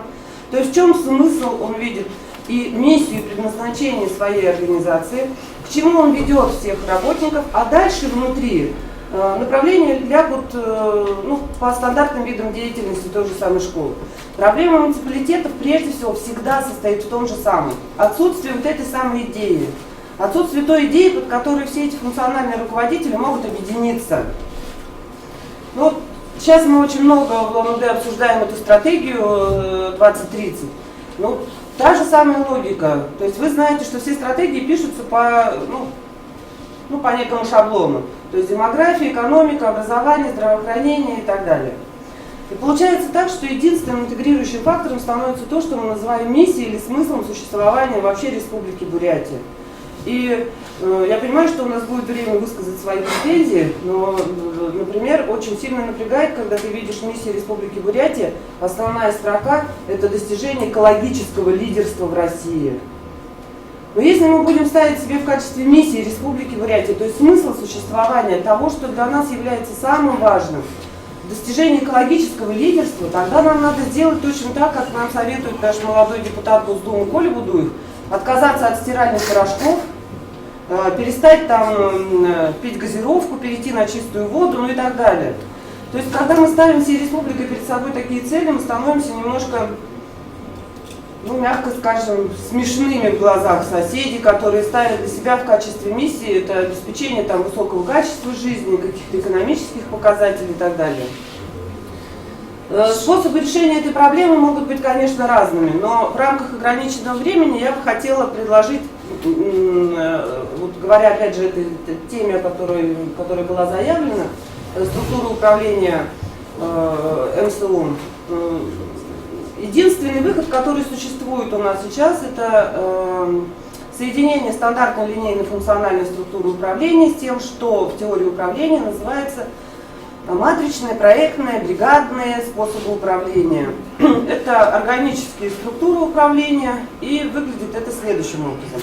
Вы все знаете, что сейчас финансирование осуществляется только по проектному принципу. И задача любого главы – это прежде всего обеспечение вот этого пакета проектов, которые в дальнейшем республика может финансировать. Если раньше мы говорили о том, что любой муниципалитет должен разработать свою программу развития и под эту программу обеспечить себе ресурсы, то сейчас мы все прекрасно понимаем, что проектное финансирование – это достаточно опасная вещь, которая прежде всего не реализуется в рамках линейно-функционального подхода. Здесь нужно осознать, что если я как работник выполняю свою функцию очень четкую, выполняю ее хорошо, то, скорее всего, я не смогу увидеть перспективы, и то, что, опять же, предыдущий выступающий говорил, я не осознаю и не увижу этой стратегии. Способом решения этой проблемы в бизнесе была найдена давно, это как раз вот те самые матричные или проектные структуры управления. Проще всего вы их можете увидеть, ну, например, самый понятный, поскольку большинство мужчин, пример, это так называемое производство автомобилей или концепт-каров. Все понимают, да, чем отличается стандартный автомобиль, который вышел с конвейера, от концепт-кара. Вот концепт-кар – это стратегия. Автомобиль – это технология, это уже сегодняшний день. Так вот, производство концепт-кара, оно гораздо дороже, чем производство самого автомобиля. Это туда тратятся огромные деньги. Это огромные подразделения, которые работают только на идею. Возможно, эта машина появится на выставке и никогда не появится в производстве, а возможно, она не появится вообще. Ну, любят производители автомобилей, например, рассказывать о том, сколько денег было потрачено на то, чтобы современные машины, такой любимый населением цвет, имели как серебристый. Вы все знаете, что если серебристой краской красить металл, то металл станет грязным, черным. При определенном освещении это совершенно безобразно этой краской выглядит. Так только на производство этой краски было затрачено автомобильное, чистое, чтобы она сверкала, эта машина со всех сторон. Было затрачено огромное количество денег. Но вот эти проектные структуры, которые работают параллельно с основным производством, они чем опасны? Они должны быть уничтожены всегда. Проектные структуры никогда не могут существовать долго. Затраты на них предполагают, что это очень дорого и очень по времени ограничено. Понятно, что на уровне муниципалитетов говорить о производствах таких, как на автомобильных гигантах, мы не можем, но тем не менее проектное финансирование заставляет нас все чаще нашу стандартную линейно-функциональную структуру управления вводить в нее элементы из бизнеса, так называемые проектные группы, или в теории управления они называются бригады. То есть бригада предполагает, что существует некая группа людей, которые могут, умеют анализировать, могут посмотреть со стороны на какую-то идею, могут эту идею сформулировать. Бригады обычно работают временно, то есть это временные группы по разработке той же самой стратегии. Понятно, что практики всегда тех, кто работает в ВУЗе, будут критиковать за высокую теоретичность, за много красивых слов и отсутствие результатов. Но поверьте, что мы все очень много работаем как раз над некими проектами, с которыми связана ваша деятельность.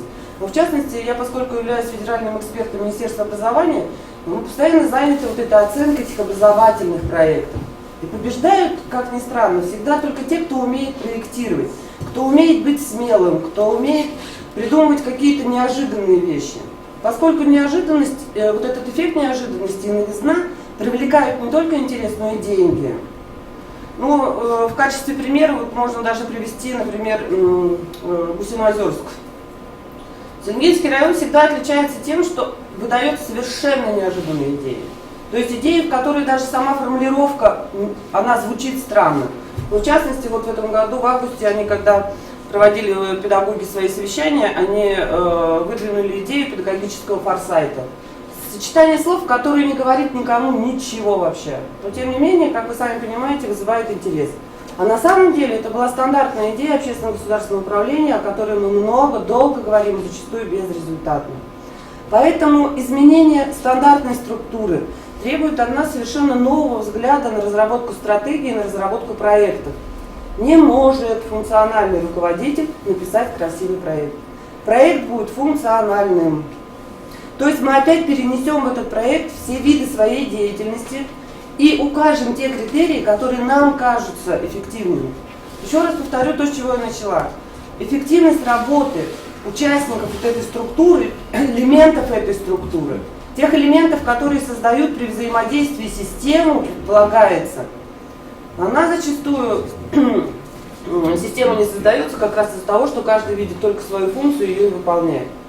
Очень много в теории управления говорим о том, что каждый руководитель обязан выполнять стандартные функции. Функции планирования, организации, мотивации, контроля. Да, казалось бы, нудная теория. Но при этом согласитесь, что мы хорошо умеем планировать, не всегда, но более-менее, и контролировать. Функция мотивации теперь тоже у нас такая красивая, мы ее эффективными контрактами прикрыли, как будто бы разработали целую систему мотивации. Вот функция организации всегда выпадает. Написать красивый план это ничего не значит. Главная задача это попытаться таким образом выстроить эту структуру, чтобы она сработала на реализацию этого плана. Поэтому я еще раз повторяю, что стандартная линейно-функциональная структура не справляется с теми задачами, которые сейчас стоят перед муниципалитетами. Кроме того, когда мы говорим о проектных моделях, мы должны представлять себе, что это не обязательно те работники, которые непосредственно у вас в подчинении. Поскольку дополнительная нагрузка на них, она может наоборот привести к каким-то тяжелым последствиям, перегрузу самого работника, к недовольству руководителем и так далее. Имеется в виду, что все-таки должны существовать некие специалисты, которые позволят вам посмотреть на свою работу со стороны. Но опять же, я понимаю, что, наверное, мне проще говорить про образованцев, потому что я много лет работаю как раз с руководителями системы образования, знаем их очень хорошо, в общем-то, очень изумляемся тому, что у нас каждый раз, как в район куда-то, некоторые из районов, куда не позвонишь, что новый глава управления образованием. С Тункой устали уже запоминать фамилии. Только одного запомнишь, смотришь, уже другой появился. Поэтому, имея вот эту реакцию, то есть понимая, что происходит, в общем-то, в системе образования, еще раз хочется отметить, что последний пример. Насколько я понимаю, это Баргузинский район был, да. Говорили очень много о том, что необходимо для системы образования разработать новое видение проблемы кадрового обеспечения деятельности образования. Стандартная схема. У всех одно и то же. Привлечение молодых специалистов, повышение квалификации, переподготовка и так далее. Не работает эта схема, пока сам руководитель этой структуры, то есть начальник отдела кадров управления, не увидит вот этого супер идеи или миссии. Это слово оно не очень употребляется обычно, то есть мы в качестве миссии обычно используем стандартный набор слов, но тем не менее согласитесь, что в жизни каждый для себя определяет эту супер идею. То есть кем ты себя видишь, к чему ты идешь. Если девочка изначально видит себя мамой и женой, она будет несчастна, если она станет бизнесменом, но не получит хорошей семьи, не родит детей. Если мальчик видит себя богатым и знаменитым, ему не принесет в жизни радость, семейное благополучие и хорошее здоровье, допустим, спортивные достижения. То же самое с организациями. Все зависит от того, как и чем организация себя представляет. Согласна, что все эти идеи приходят скорее из бизнеса. Но вы понимаете, что давно муниципальное управление муниципалитетами перестало быть некой самостоятельной и независимой структурой. Но очень часто вы начинаете выполнять функции как раз предпринимателей. Это и выполнение, это участие в торгах болезненное и реализация тяжелая ФЗ-44, всеми тоже понятная. Это и поддержание деятельности муниципальных унитарных предприятий, которые тоже, в общем-то, как будто бы не должна существовать в структуре муниципального управления, и так далее. Поэтому, подводя некий итог, я понимаю прекрасно, что говорить об этом, мы, преподаватели, можем долго, бесконечно. То есть для нас это полчаса недельно, конечно. Но тем не менее, хотелось бы просто, чтобы, может быть, вы когда-то в какой-то момент задумались, что только от вас зависит эффективность и результативность вашего труда. И если вы чувствуете, что вы устаете и что вам приходится решать кучу разных проблем, скорее всего, виноваты вы сами. Это означает, что ваши работники нечетко понимают свой функционал. Или зачастую этот функционал неправильно распределен. У нас всегда есть люди, которые там умирают на работе от нагрузки, и те, которые, как всем кажется, сидят и пассиансно играют. Все это определяется только руководителем. Правильное распределение ответственности, правильное распределение обязанностей. И еще раз повторяю, стандартная линейно-функциональная структура не позволит вам быть успешными в условиях проектного финансирования. Вам придется все равно принимать какие-то решения, организовывать эти самые проектные рабочие группы, определять, как вы их будете, чем и откуда, из каких жалких средств платить. Но варианты есть. Я могу привести пример даже вот то, что у нас учатся очень много студентов из разных районов. И отношение к этим студентам всегда, ну что там дети учатся, как в школе учились, так и в университете. Вы поймите правильно, что они же у нас выпускные квалификационные работы по итогу пишут. И вот в этой работе зачастую возникают совершенно прекрасные идеи, которые можно реализовывать на местном уровне. Наши дети очень умные, ваши дети, которые учатся у нас. Они талантливые, и у них идей бесконечное количество. Они с большим интересом проводят расчеты там, озеленения, строительство спортивных площадок, строительство каких-то молодежных там, мест отдыха в муниципалитетах. И всегда с болью говорят о том, что это никому все равно не интересно. То есть можно организовать работу через них, вместе с ними. И их тоже нужно и можно иногда слушать. Это возможности тех ваших сотрудников, ну, земляков, скажем так, которые живут и работают в городе. Их тоже нужно использовать не только, возможно, для спонсорских средств, но и для того, чтобы они стали инициаторами вот этих новых проектов. То есть новая идея, красивая идея должна звучать. Мы должны узнавать район не потому, что мы вспоминаем, что они написали в газете, что там главы дерутся, и каждый новый обязан подраться еще со всеми окружающими. Не потому, что там прокуратура опять в очередной раз пришла и всех наказала. Мы должны узнавать по идеям, по брендам, скажем так. И желательно, чтобы эти бренды формировались совместно с населением. Поскольку, как уже опять же говорил Николай Иванович, стратегия, рожденная в голове только главы, скорее всего, будет не жизнеспособной. Спасибо. Вопросы есть? Бурятский госуниверситет всегда готов вам помогать во всех ваших начинаниях, в разработке ваших проектов, консультациях каких-то. И поверьте, что это зачастую бывает очень полезно, то есть посмотреть на свою работу со стороны. Сейчас мы тоже вот участвуем в разработке стратегии 2030, буквально до завтра я должна там какие-то индикаторы написать красивые, но получается на самом деле не очень весело. То есть сама стратегия выглядит, ну, мягко скажем, грустновато. Как сказал один из участников обсуждения вчера, что когда я это читаю, мне становится очень грустно. Я не знаю, буду я жить в 20-30, но жить мне хочется сейчас. То есть вот, какое-то такое немножко такое пессимистическое настроение, конечно, возникает, но я надеюсь, что все у нас будет хорошо. Ну и приглашаем одновременно, поскольку я не только доцент кафедры менеджмента, еще и Институт непрерывного образования, приглашаю вас учиться. В частности, у нас сейчас начались курсы по обучению специалистов по ФЗ-44. У вас у всех есть такие специалисты, почти ни у кого нет специального образования, поэтому приглашаем. Ну, государственное муниципальное управление, это, конечно, кафедра вам расскажет. Ну и по многим другим направлениям. Обращайтесь.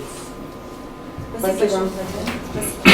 Письмо представляется нашим коллегам, с которыми мы работаем каждый день рука об руку, локоть об локоть.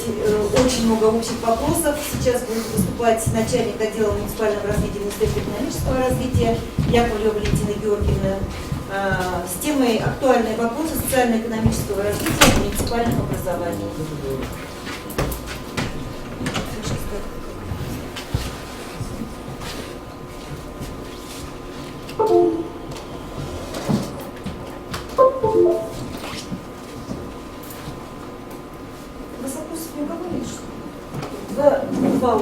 услышала две темы. Как-то вы постились, или вам нужно переварить, или что? Мне наоборот много вопросов. Так вы не стесняйтесь, задавайте, пока перед вами стоят специалисты узкой направленности. Так если уже время говорить о том, что по регламенту, все у вас время. Ничего страшного, мы можем выйти за рамки регламента. Ваших же интересов. А? Так это Ну, может их не растянуться вообще до вечера. Ну как-то просто непонятно. Вопрос есть или вообще нету по реакции по вашей. Извините. Добрый день, уважаемые коллеги, участники семинара. В рамках своего выступления я бы хотела остановиться на тех наиболее, на самом деле, актуальных и злободневных вопросах, с которыми мы сталкиваемся в нашей работе, сталкиваемся с вами, с вашими сотрудниками, специалистами. Как вот сегодня уже я слышала два выступления, один из основных глобальных вопросов в нашей работе – это разработка стратегии. Много у вас вопросов, я знаю, есть по этому поводу. Для начала хотела бы сказать вообще в целом о том, как у нас идет это на республиканском уровне. Слайд показывает о том, какие у нас сейчас, начиная от последней даты совещания, которое было проведено по обсуждению стратегии Республики Бурятия. Сейчас идет доработка научно-исследовательской работы. До 25 ноября идут сроки по подготовке к проведению совета. Определяются индикаторы в декабре. Все это заслушивается. Проект стратегии готовится и в декабре уже, и в первом квартале, получается, мы его обсуждаем с главой. И в апреле направляем на согласование федеральные органы власти. Поэтому сроки, которые вас волнуют на муниципальном уровне, эти сроки у нас с вами немного другие. Это срок конец года. Мы должны иметь проект стратегии муниципального района, я имею в виду. Что касается муниципальных поселений, то в 172-м федеральном законе никаких конкретно про поселенческий уровень никаких указаний не прописано. По этому поводу мы неоднократно обращались в Минэкономразвития России, в СФО, и ответа до сих пор нету. Поэтому, поскольку вопрос главы поселений все равно говорят, что вот их заставляют и разрабатывать свои стратегии, то вам нужно в любом случае, даже если это будет не стратегия, это будет какой-то план реализации стратегии, среднесрочной или долгосрочной. И вам необходимо как можно тесно взаимодействовать с муниципальным районом в плане того, что все те мероприятия, чтобы максимально ваши поселения, мероприятия, проекты, которые вы хотите увидеть в стратегии района, в стратегии республиканской, были отражены в этих документах. Поэтому вы не опускайте руки, не говорите, что у вас ничего нет, вас это не касается. Вас это касается, и необходимо работать как можно тесно и искать. Предыдущий докладчик сказал, что должны быть какие-то неординарные, неожиданные повороты, идеи. И нужно, на самом деле, как-то посмотреть по другим углом на существующие проблемы. Тем более, новым главам, мне кажется, у вас все равно всегда есть свое видение, поскольку вы только пришли, у вас есть свои мысли, идеи. И давайте их будем, направляйте их нам, если какие-то есть вопросы, мы всегда будем рассматривать. Концепции социально-экономического развития муниципального района нам представили, какие были замечания, мы все концепции просмотрели, свои замечания отправили в район. То есть дальше готовы также работать с вашими сотрудниками и отдельно по каждому району. У нас в отделе муниципального развития закреплено кураторство. То есть у нас 5 сотрудников, каждый ведет свои муниципальные районы. Поэтому какие вопросы есть, вы к нам обращайтесь, концепции дорабатывайте, либо, если уже они утверждены, учитывайте в проекте стратегии данные замечания. И отдельно хочу еще раз обратить внимание, что поселенческий уровень должен, наоборот, как можно активнее принимать участие в этой работе. Это один из таких наших... Ну вот на этом слайде представлено, что да, у нас идет изначальная миссия. Каждая миссия, она имеет стратегическую цель. У каждой стратегической цели должны быть какие-то агрегированные индикаторы. Но это вот структура республиканской стратегии. Приоритетные направления по достижению. У каждого приоритетного направления свои индикаторы. И в итоге мы получаем какое-то ресурсное обеспечение под вот этими всеми направлениями. Следующее направление, одно из самых новых на сегодняшний день, это направление, связанное с тем, что в июне, летом этого года у нас, значит, президентом Российской Федерации обозначены стратегические приоритетные направления. Это 11 приоритетных направлений. На слайде это здравоохранение, образование, ипотека, ЖКХ, городская среда, кооперация, международный экспорт, производительность труда, малый бизнес, реформа контрольно-надзорной деятельности, безопасные качественные дороги, моногорода, экология. Уже активно ведется работа на федеральном уровне, создаются проектные управления. Принято постановление 1050 от 15 октября 2016 года.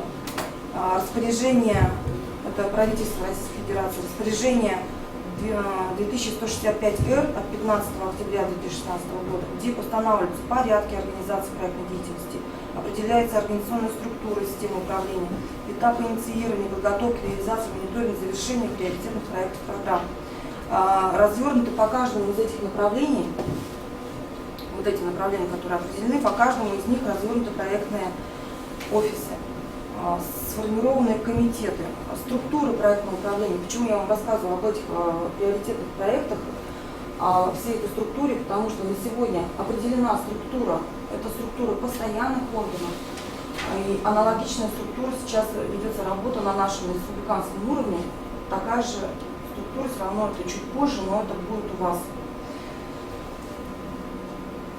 Постоянные органы и вот эта структура проектного управления временные органы. Ну, то есть определяются на период проекта проектные комитеты, формируются проектные какие-то программы будут сформированы. Ну, как бы это вот пока вот на сегодня вот такая структура. Как пример, просто наш отдел очень тесно работает по теме моногородов. И моногорода – это один из ключевых приоритетных направлений. И в качестве примера просто хотела привести вам вот ту программу, которую разворачивает проектный офис. И они, скорее всего, все остальные программы будут аналогичные.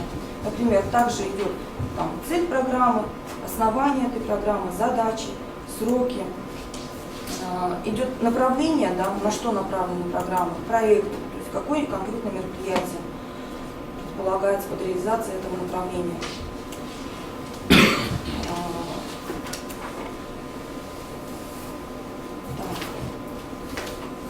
То есть получается, что стратегия, в принципе, это и есть часть вот этого проектного управления, которое на сегодня у нас уже начинает работать.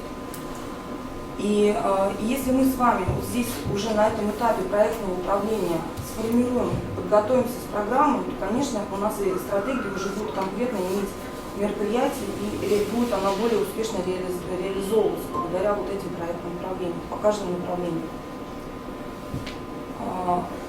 В этой связи хочу сказать, что в отношении тех проектных программ, которые направлены на развитие поселений, еще раз говорю, что нужно смотреть те какие-то точки роста, искать центры, где что мы можем развивать. Для этого нужно как-то вам посмотреть, какая у вас есть существующая на сегодня база, какие есть действующие предприятия, какие у них может быть недействующие мощности, заброшенные цеха, что на их базе можно развивать. Поля, какие земли, переведены, не переведены. То есть посмотрите все, насколько, какое имущество, чем вы обладаете на сегодня и что из этого можно сделать. Что из этого можно вообще использовать и привлекать инвесторов, какие-то развивать на базе, на основе всего этого, что у вас есть, без дополнительных затрат, какие направления вы можете развить, кого вы можете сюда завлечь, в чем будет интерес. Может быть, где-то там у вас есть более дешевое тепло, или у вас есть, там, не знаю, труба лежит, вы можете тут же теплицу поставить. Ну, что-то нужно смотреть конкретно уже на вашей местности. Тем более, только вот вы, как главы поселений, главы районов, сами знаете, где и что у вас. Лучше вас никто этого не знает, и никто не сможет даже придумать.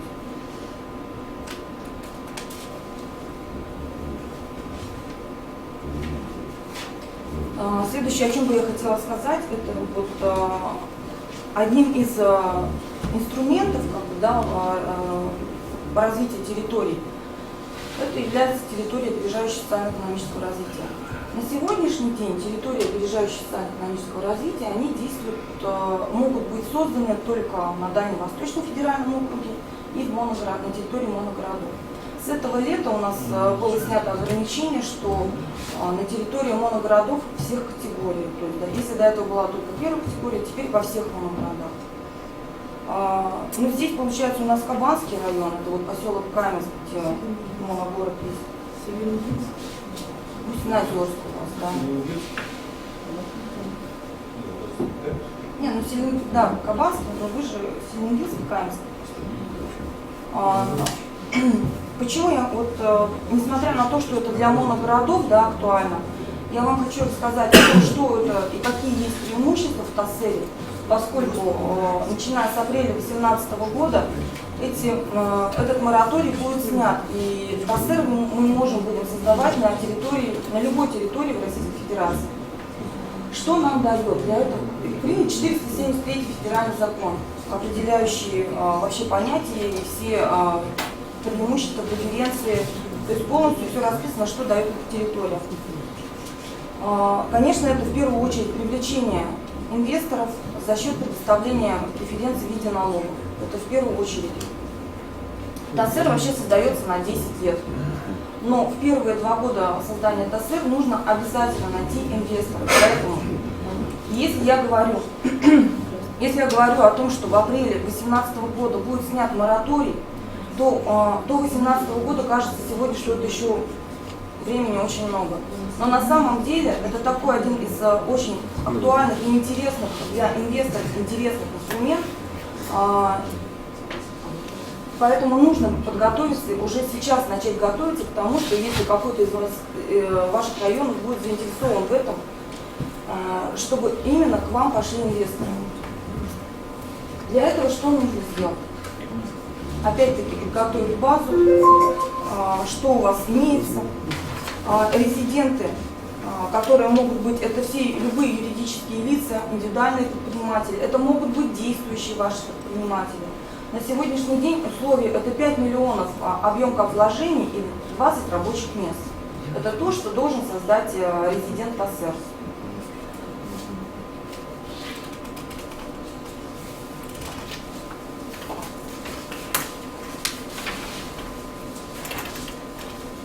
Резидент должен обязательно быть зарегистрирован на территории моногорода и в дальнейшем включен в реестр резидентов. Инвестиционный проект, вот как я сказала, это 5 миллионов объем вложений, 20 рабочих мест, не более 25% работников от общей численности работников на территории поселения.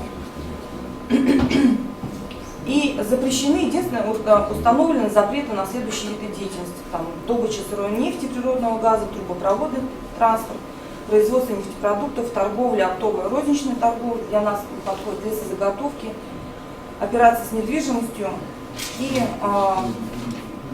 чтобы не было занято более 20%, чтобы мы тем самым не создавали новые какие-то градообразующие зависимые предприятия.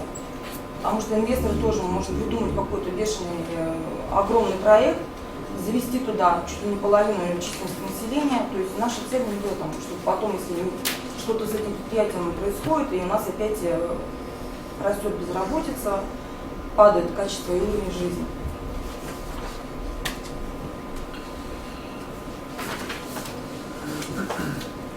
Самое интересное, значит, что дает ТАСЭР для резидентов.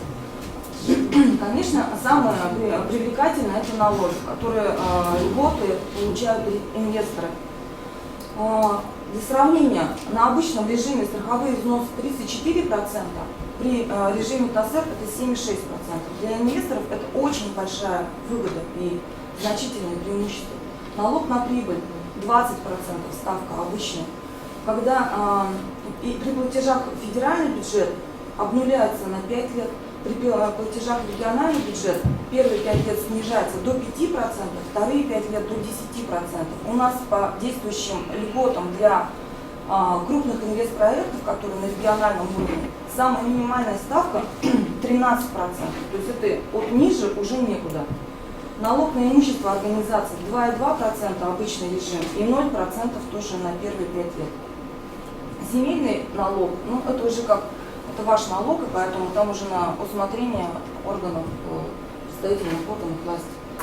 И льготы по налогу на добычу полезных ископаемых. То есть идет первые 2 года 0, это коэффициент добычи полезных ископаемых, 0,2, 0,4, ну и так он увеличивается до единицы в течение 10 лет. Те, кто на добыче сидит, они говорят, что это тоже, даже вот этот процент, коэффициент, уже значительно как бы снижает затраты.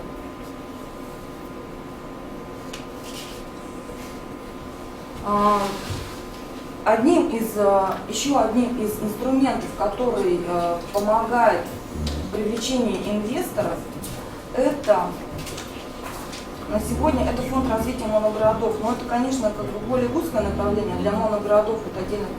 Ну, кратко скажу, что строят инфраструктуру, необходимую инженерную инфраструктуру для инвесторов. 95 на 5 финансирования. 95% дает фонд, 5% дает субъект. И интересный момент это то, что они предоставляют, участвуют в реализации инвестпроекта в виде предоставления займа от 100 миллионов до миллиарда под процентную ставку 5% на 8 лет. Это тоже очень привлекательные условия.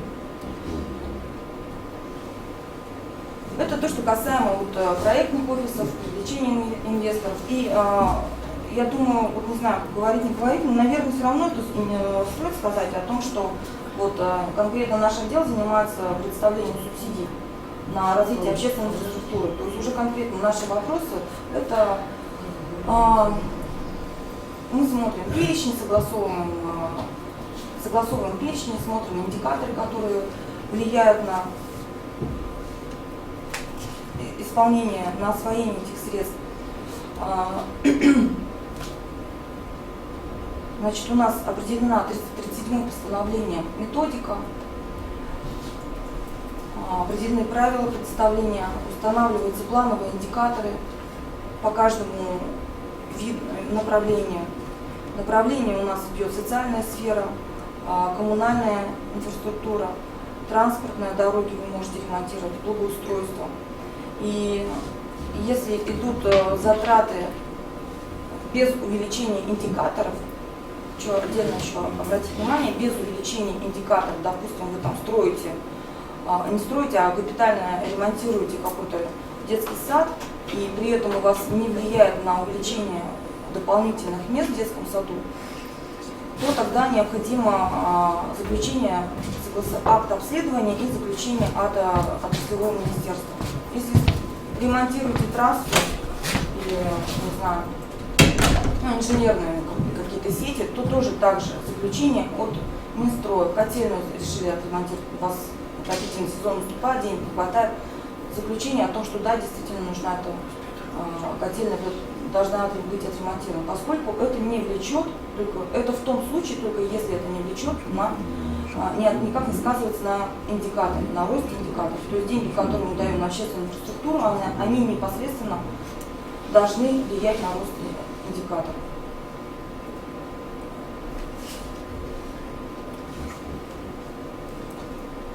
Так. Ну вот, 5% ваше софинансирование, выполнение целевых показателей и полное освоение средств – это основные условия предоставления субсидий.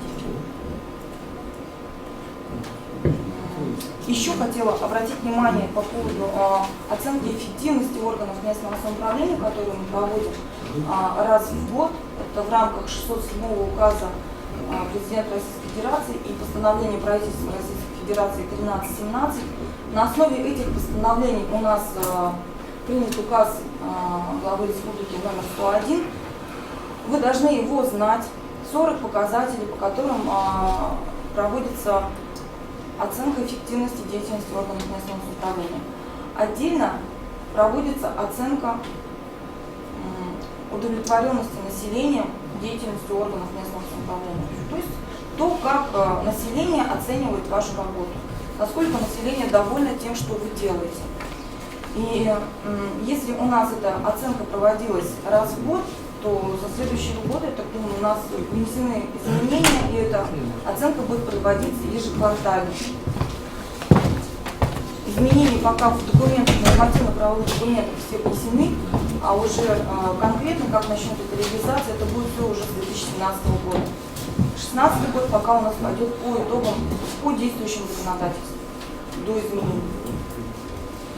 И из этих 40 показателей, 9 показателей, по которым у нас проходит рейтинговая оценка. Вот прямо обращаю ваше внимание, акцентирую именно на этих 9 показателях, поскольку мы принимаем данные статистических форм, стат-данные. И потом возникают моменты, что оказалось, подали не ту стат-отчетность, на самом деле картина другая. Мы ничего другого принять не можем, поскольку у нас везде законодательно закреплено, что источником данных это идут стат-данные. Внимательно смотрите хотя бы за этими 9 показателями, по которым у нас проводится рейтинг. Ну и те 40 показателей, у нас получается структура такая, что сводный доклад главы по оценке эффективности проходит в мае, вы к маю его представляете. Исполнительные органы власти нам уже его представляют со своими замечаниями, со своими индикаторами к августу, и мы в сентябре, к концу сентября только подводим и сводим уже этот доклад. Все данные у нас размещены на сайте, сводный доклад размещен, рейтинговая оценка за 2015 год также размещена у нас на сайте Министерства экономики. Поэтому можете ознакомиться. И в заключение хотела бы сказать о том, что уже на протяжении, по-моему, 3 лет в нашем министерстве мы внедрили стажировку для специалистов экономических служб. И хотелось бы вам сказать, что какие вопросы есть, специалисты района, специалисты поселений, можете приезжать к нам, и мы по каждому направлению, по отделам, то есть специалист по труду пойдет, естественно, в отдел по рынку труда или по доходам населения. То есть все вопросы с нашими специалистами можно отрабатывать уже в таком рабочем порядке. Поэтому обращайтесь, приезжайте, и мы всегда рады помочь и подсказать, что. Все, спасибо. Вопросы есть? Каменское поселение, по-моему, городам было. Значит, вот сейчас работаем в этом направлении, да? Там по условиям, вы сказали, я знаю, что 5 миллионов рублей, 20 рабочих мест. Да. Да? И 25% затрат те люди, которые работают на профильных предприятиях. Там такое условие есть. Что если у нас 1000 работает на двух заводах, да, мы должны создать 250 рабочих мест примерно. Вы представляете, для Каменска, чтобы нам набрать. Это градообразующие ваши заводы? Да, градообразующие предприятия, там 25% должны быть. Градообразующие предприятия, они не реализуют проекты в рамках. Я понимаю, Да. мы должны за счет вот в СЭРе создать 25% рабочих мест от градообразующих предприятий. Так. Вы должны найти инвестора, кто у вас инвестор. Он приходит, говорит, что как минимум я вложу 5 миллионов, создам 20 рабочих мест. Так. Сколько мне нужно создать? Минимум 20 рабочих мест. Одно От одного инвестора? Нет, общего количества, чтобы не войти в программу. Нету такого условия. Один придет, и все, и мы считаем, что он у нас СЭР. Да? Нет, ну конечно, чтобы у вас был ТАСЭР, чем больше инвесторов, тем лучше, потому что ТАСЭР это инструмент, Минимум, который минимум должен сколько пользоваться спросом. А минимум сколько нужно? Нету границы Но минимума. я говорю, один приходит, уже как бы считается СЭР. ТАСЭР нам не даст, это дает Минэконом развития России, постановление правительства. Вот. С одним инвестором нам никто не даст. Я не знаю, если это у вас какой инвестор. Сколько нужно инвесторов? Сколько Минимум. нужно? минимум. Ну, сейчас поедем заявку защищать по Селенгинску, знаем. Но сегодня у Я нас вот сколько? Селенгинск же там 10-15 3, да? инвесторов. 3 Нет. там как бы, да, и там 3 миллиарда рублей. 10-15. Примеры приводят. Где-то в других моногородах доходят там 100 инвесторов находят. Не надо, мне нужно Каменск, да? Каменск, Вот, хорошо. да. Значит, нам говорят, ищите инвестора. Вот где мы в Каменске найдем инвестора там, на 3 миллиарда рублей, чтобы зашел в инвестиции? У нас есть инфраструктура. Вам не надо Есть зацикливаться на площадки. 3 миллиардах. Ну, Вы я должны не знаю, я найти. спрашиваю 5 миллионов. Нет, значит, 3 миллиарда. Ну, скажите, сколько нужно? Чем больше инвесторов, тем лучше. понятно. Но не говорится Где конкретно взять? сумма, потолок какой-то не Где установлен. Что Вы 3 нам миллиарда. объясните, где нам взять Инвесторов? инвесторов, да. Я вам говорю, вам нужно смотреть, что у вас есть, у ваших действующих градообразующих Они не предприятий. хотят это делать. Не хотят. Ну что у них есть? Может, у них есть какие-то свободные мощности, Есть. свободные площади. Есть. Давайте на базе этих свободных площадей Давайте. смотреть, Кто придет туда? что можно там сделать, Кто какое придет? есть оборудование. Почему из них-то? Это не из них, это можно смотреть Я вообще. понимаю, у нас есть шиферный завод. Площади большие, да? Пожалуйста, ну отдадут там в аренду или кто-то. Ну пусть кто-то придет. Каменских нет таких инвесторов, чтобы зашли туда. Это должна, я понимаю, республика заниматься и отправить в Каменск, сказать, что вот там есть инфраструктура, заходите туда и там работайте. В первую очередь вы должны этим заниматься. А мы уже параллельно все, что возможно, нашли Вот щас- инвестора, не вот получается. мы Сейчас обучение с по, ним, по, да. по Сколково, да? Да. Значит, там должно быть 3 инвестора в команде быть. Не обязательно 3. Ну как? Не обязательно. У нас с вами 4 человека. Да? Ну, этот вопрос, я так полагаю, в этой аудитории интересует вас одного. Вы, может быть, потом позже зайдете в Минэкономики. Заходите к нам сегодня, не уезжайте сразу. Валентина Георгиевна, мне скажите, пожалуйста, проекты стратегического планирования какие-то районы уже сдали? Стратегическое планирование? Да. Это по стратегии? 23, да. Нет. Вообще ни один район вообще не сдал. Нет. А какие тут свои черновые варианты вам отправляют? Нет. Ничего не Вообще Концепции присылали, Да. и то концепция не все районы сделали. Ну, практически там, что 20 муниципальных образований мы сдали. А самые стратегии креативные у меня- концепции у кого были? Хорошая концепция была Кабанская и Селенгинск. Ну, там представитель Кабанского района. Кабанский район. Каменск, в Кабанском районе.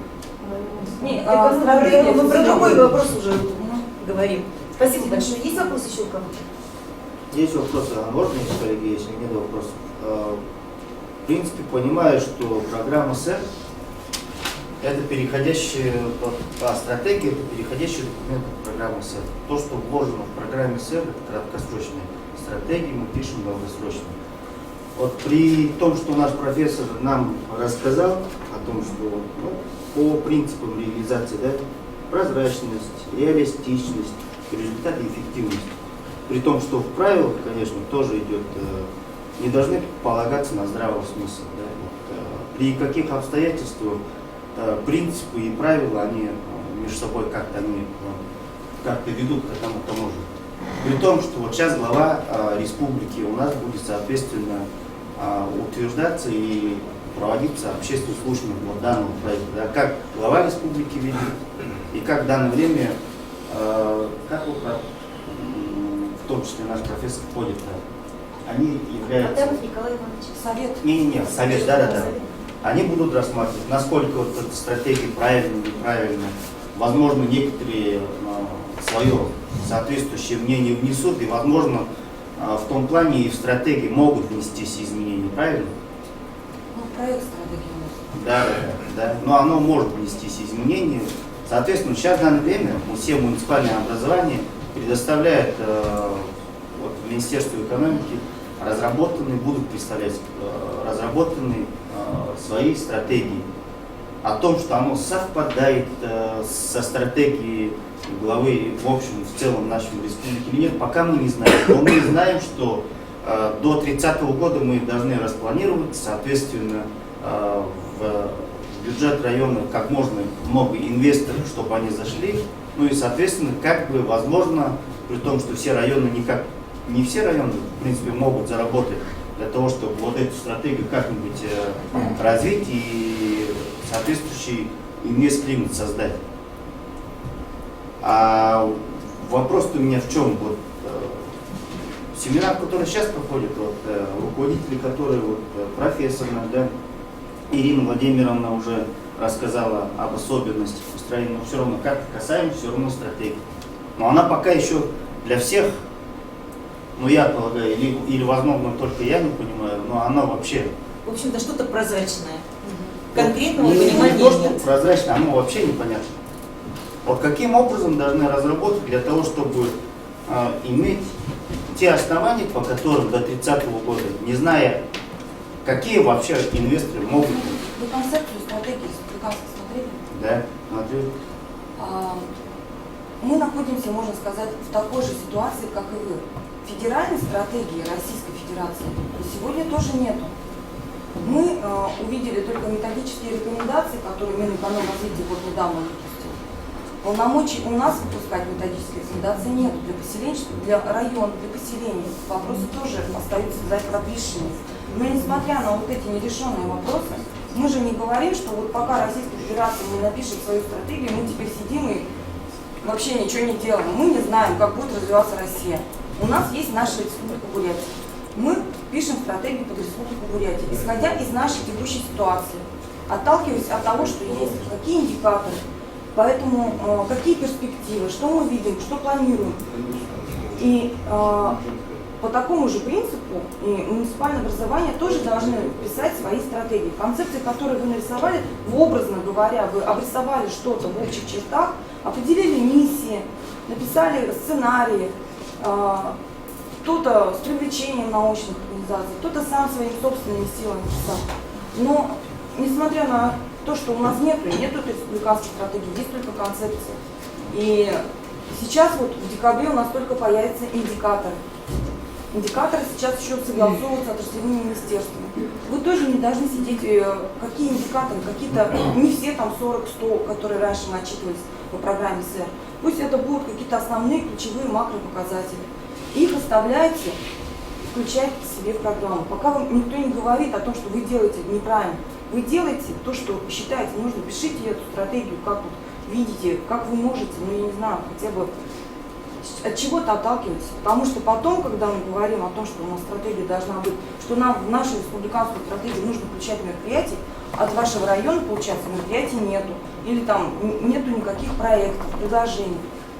Нам же тоже чем-то надо ее наполнять. Поэтому мы говорим, давайте делайте, направляйте нам, что у вас есть.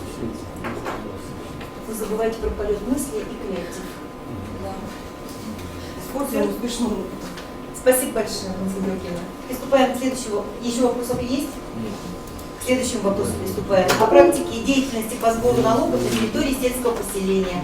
С докладом выступит Гармаш Борисович, глава сельского поселения Сотниковская. Уважаемые коллеги, можно сидеть, да? Как вам удобно? Бежал, опаздывал, да. Добрый день, уважаемые коллеги. Приятно знакомство видеть, жить глава нашего района. Гармаш Борисович, глава Бурятского поселения. Давайте познакомимся. Меня зовут Гармаш Борисович, я глава сельского поселения Сотниковской. Проработал 12 лет. Ну, я тут, собственно, ничего легендарного, героического мы не сделали. Просто пришел с вами, вот, может быть, новому что-нибудь сказать, от вас что-нибудь получить. Поэтому я, наверное, начну, касаемо бюджета, да? У нас это бюджет, да? Ну, бюджет это во всех муниципальных образованиях, там основные две вещи, да, вот. Дотации, которые нам дает в данном случае регион, да, через район поселений, и собственные доходы. То есть дотация она, наверное, будет уменьшаться, да, в связи с этими, с нашими кризисными годами. И в главу угла остается актуальная проблема, как увеличить собственные доходы. Поэтому, предвидя, что все равно собственные доходы, они важнее всего, что-то можно, допустим, придумать, сделать, да. В 2006 года, когда вот закон начал действовать, да, самый закон, 131 закон, мы на базе поселений, где у нас работал один специалист по налогам, один землестроитель, я набрал, значит, 3 землестроителей. Для чего? Для того, чтобы вот эти все новые участки создаваемые, ранее учтенные участки поставить на учет. То есть именно адресно проходили сельское поселение, что, вы знаете, уважаемые коллеги, это в основном у нас земельный налог идет, ну, налог на имущество сейчас пока он такой небольшой, так скажем. Поэтому 3 специалистов землестроителей взяли, ну, подготовленных, грамотных. 2006 года мы начали какую работу? Значит, ранее учтенные участки, которые, значит, они стояли, ориентир там был не именно Сотниково, там улица такая, там был Волгинский район. То есть они уходили, в район уходили, да, где-то львиная доля уходила. Вот Виктор даже не знает, как же было, да? Поэтому мы решили как? Во-первых, мы пришли тройственно, вот создали, вот, приходили, вот тогда был начальник управления, по-моему, республиканского налогового был заместитель, забыл, как его зовут. Он был начальник мэрии 2, да, вот, который в Волгинский район относится здесь, на площади. Но там вот эти все сведения, ну, как будто они составляли их тайну или что ли, там, секрет. Но для того, чтобы именно отработать, мы сейчас до сих пор с налоговым работаем очень тесно, нам, ну, в принципе, раскрыли, там, нам дали базу данных, да, которые мы, значит, начали вот адресно, значит, по звонку, по письму, приходили люди, там, все Сотниково было на ранее учтенных счетах, да, они приходили, мы вот эту всю работу перелопатили, то есть около 90% участков сейчас мы, Сотников, да, которые сейчас новые создаются и старые были, мы поставили на учет. То есть мы имеем те деньги, которые люди носят, да, оплачивают свои земельные налоги. Поэтому вот тучные года, в конце тучных годов мы вышли на уровень 70% собственных доходов бюджета, да? Это же очень много, же, правильно же? 70%. А вот в связи с кризисными годами сейчас пошли неплатежи, то есть, ну, люди неимущие стали, да, процент собираемости упал. Сейчас, допустим, на сегодняшний день 50% только собрали, а осталось практически у нас до 1 декабря, вот это оплачиваемый период, да? Сколько дней осталось? Ну, 10 дней, наверное. Поэтому вот, а раньше мы 94, 100% выполняли. В прошлом году было 94. Сейчас она, видимо, в связи с этими будет падать, видимо, каждый год. 17-й год, вы знаете, в течение, да, 18-м еще, видимо, хуже будет. Поэтому вот единственное, убываем на эти налоги. Еще вот, ну, понятно, по земельным налогам. Если что там спросите потом. Еще какие-то собственные доходы могут быть у поселения. Ну, налоговый имущество я сказал, он составляет там у нас особенно. НДФЛ у нас был, да? 10% давали. То есть 10% нам оставили 2%. Ну, это копейки, да, так сказать. Что еще? Ну, тут уже поневоле приходится что-то выдумывать, да, вот. В свое время создали мы, подписали соглашение с районной администрацией, где вот 30 рекламных баннеров, которые стоят на территории сельского поселения Сотниковской, да, мы взяли работу по ним. Да. За половину сейчас мы получаем оплату, так скажем. Ну, сейчас по новому закону этого нельзя делать, но мы как в свое время как сделали? Они сейчас поступают же деньги, вот рекламный баннер стоит, да, вот. Померили, ну, под ним это площадь, ну, где-то, наверное, 0,2 сотки, наверное.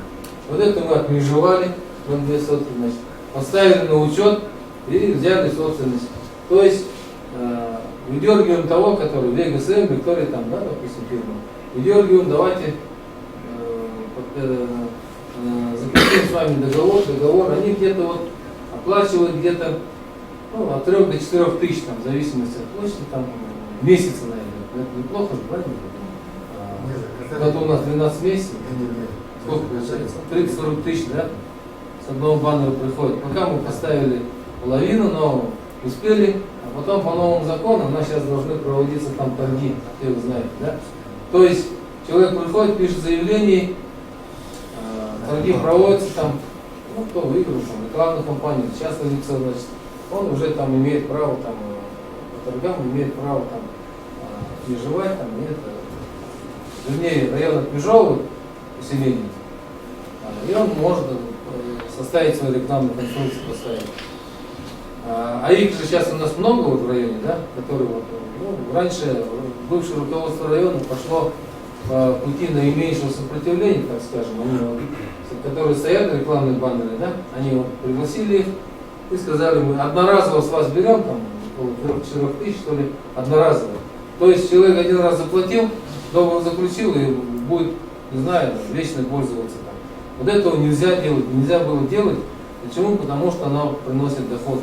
А их по району, учитывая, что пригородный район, да, их учитывая, наверное, штук 100-120 точно есть, наверное. Вот это вот тоже доходы. Поэтому еще какие доходы? Ну, есть обособленные подразделения. Допустим, Сотниково есть 2 объекта, Титан, там, Варис есть, магазины есть.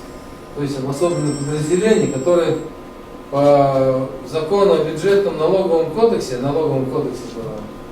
вот этот Титан, да, должен сразу, значит, заявиться, значит, но это налоговый вместе с населением должна следить. И вот это НДФЛ, касаемо сколько там человек работает, их работает где-то, по моим подсчетам, сейчас 60-90, где-то 150 человек работает. За 150 человек НДФЛ должен уходить в район. То есть 8% в район, 2% поселения. Это тоже доходы составляет. Но это обособленное подразделение. Вот там закон интересный об особом подразделении. Допустим, ну, раньше были бурядовые, были там что-нибудь, да, там. Даже оттуда сапожник зашел работать, рабочее место создал, 1 день отработал, все, он уже имеет это, он уже обязан платить уже налог. Тот же сапожник, ну, закон такой, закон об этом гласит. Еще что, ну какие еще можно доходы? Ну, больше, к сожалению, поселений доходов нету. Те 13 полномочий, которые нам оставили, ну, верхом пополам, их очень трудно исполнить, касаемо дорог, касаемо освещения улиц, касаемо сегодня мы, допустим, 318 улиц новых создали в Сотниково, да? Официально зарегистрировано население у нас 11 тысяч человек, но где-то по, мы как-то мониторировали, где-то 15-16 тысяч точно есть население в Сотниково. Поэтому вот эти вновь построены 318 улиц новых мы создали, значит, утвердили Советом депутатов поселений. Поэтому вот эти улицы даже вот денег не было, денег не хватало, указание улиц, таблицы номеров, ну мы сейчас занимаемся этим, сейчас все улицы добиваем, ремонт дорог там сделали, 12 дорог ремонт, ну, такой ремонт, скажем, частичный ремонт сделали, но получше стало. И вот по освещению улиц это одна самая важная проблема, наверное, в поселениях. Она там, видите, как вот, раньше, если наши года, мы когда молодые маленькие были, там лампочку вешали на стол, ну висит и висит, да. А сейчас там надо делать как там? Надо сейчас отдельную линию проводить, да, то есть параллельно с энергосбытом отдельная линия должна проходить, это все должно учитываться на счетчик. И самое главное, вот, можно сейчас поставить те старые лампочки, да, они будут неэффективны, неэкономичны будут. Одна вот светодиодная, одна конструкция стоит порядка 20-30 тысяч, там, искать их надо еще. Вот представьте, да, вот 50, 20, 100 фонарей поставить, во что это обходится, самое главное. А во-вторых, установишь, ладно, а платить за что там? Раньше, вот года 2-3 назад, Народный Урал хотели заложить бюджет по районам, там, по разрезу поселений, именно на освещение, да, допустим, если мы поставили там объекты, улицы осветили бы, то, что вот это нам касаемо приходило на освещение, сколько нагорало, то мы имели возможность за них заплатить. А с бюджета поселения, извините, мы не сможем заплатить, нет таких денег. Вот еще бы хотелось бы сказать, что почему должны мы работать над ростом собственных доходов это можно кое-что сделать, понимаете, да? Мы вот, у нас в селе, пригородное село, это, наверное, беда пригородного села, наверное. Нет дворца, сельского дома культуры нету. Смешно сказать, 36-37 года строительства стоит сарай натуральный. Хотя люди там работают, ударно работают. Нет культурно-спортивного комплекса. В здании сидим. Бывшее здание когда-то строили, 60-е годы, по-моему. То есть вот это сельский дом культуры, наше здание администрации признано, мы специально приглашали экспертов, она признана аварийно ветхим, подлежащим сносу. Да? То есть в любой момент может инспектор зайти, сейчас надзора уже полно, пальцев на ногах, на руках не хватает посчитать эти надзорные органы. Может тупо зайти и закрыть, заплатить, сказать, вы не имеете права ходить. Поэтому мы создали сформировали земельные участки с проектно-сметной документацией именно для строительства сельского дома культуры, ну там культурно-спортивный комплекс такой, ну, нормальный, красивый, этажный. Здание администрации тоже сформирован участок, есть сметная проектная документация. Есть детский сад тоже сформировали участок, у нас 500, ну где-то под 600 детей, наверное, уже, которых могут ходить, да, в республику, вот, Крамольно может говорить, да, республика отчиталась, республика с городом, что все, мы да, детей отправили в детсады, да, а этого нет.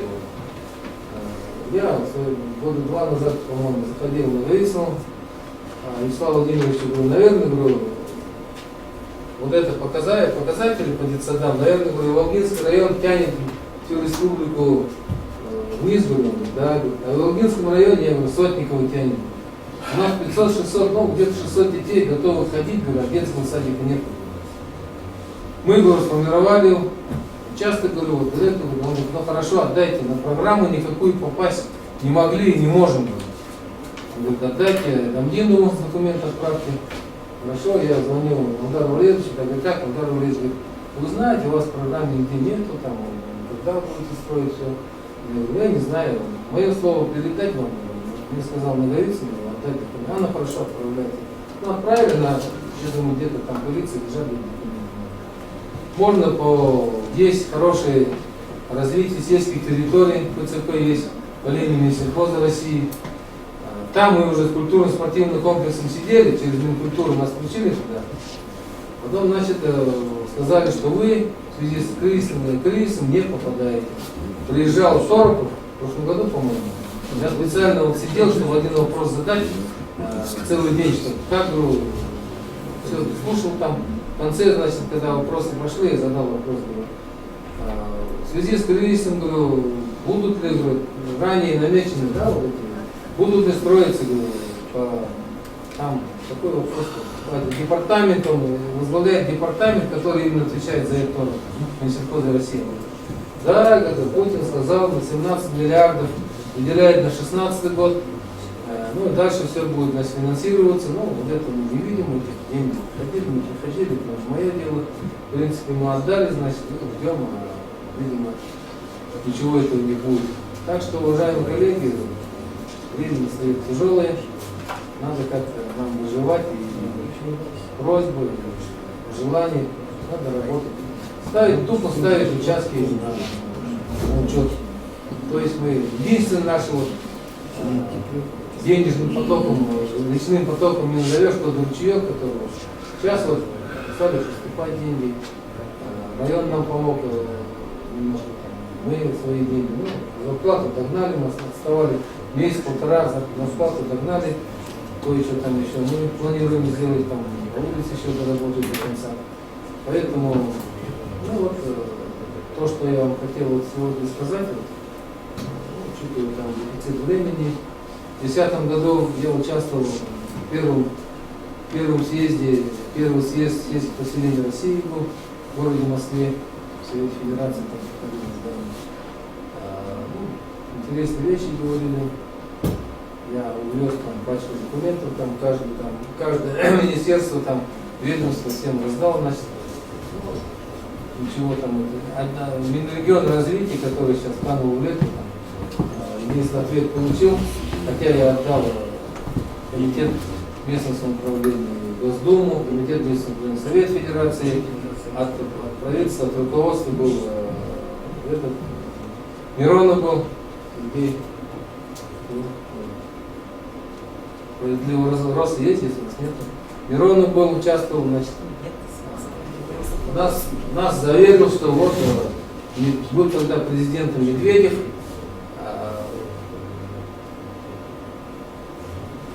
сказал, вот в сентябре будет как раз по заседанию, совещание будет по местному управлению.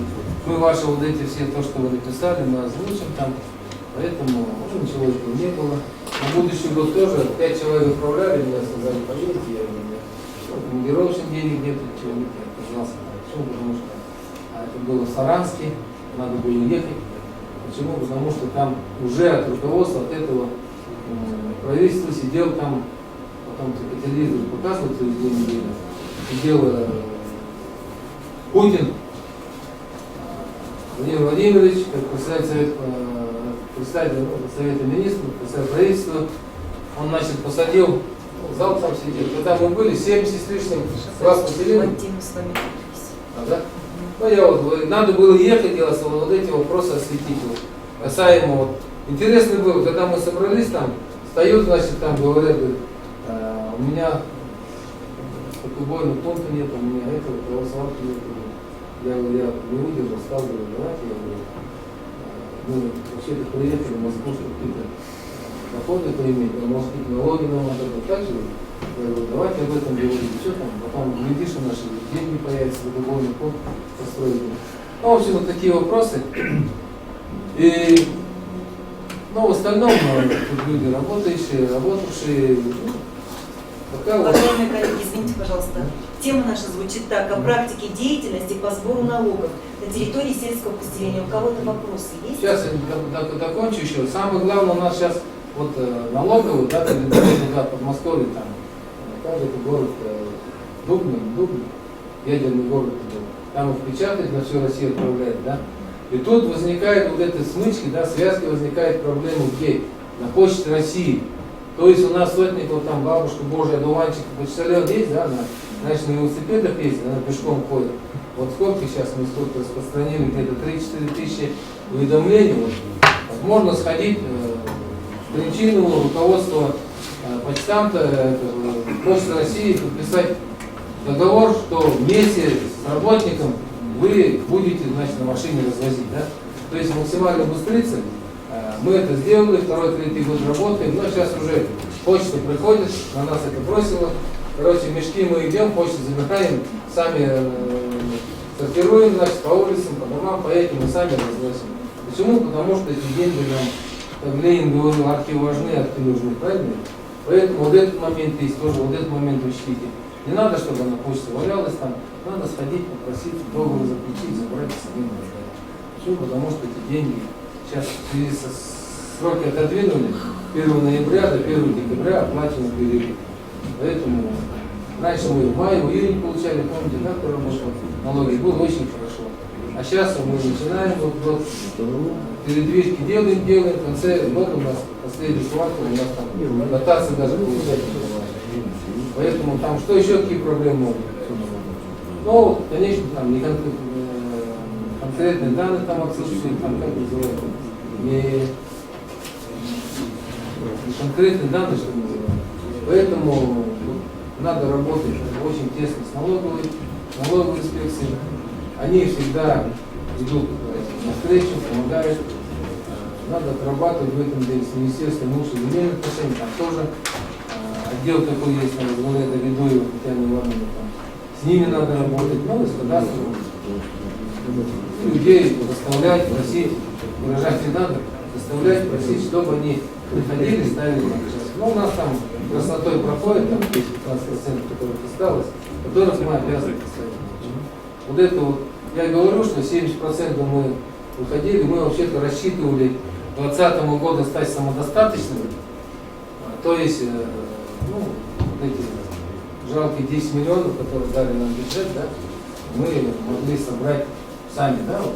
Сейчас мы около 6 миллионов собираем, поэтому были такие расчеты. И самое главное, вот в 2006 году начали работать, да, у нас собственных доходов, я пришел работать 700 тысяч долларов. То есть мы практически 10 раз увеличили, но дотация правительства была 8 миллионов было.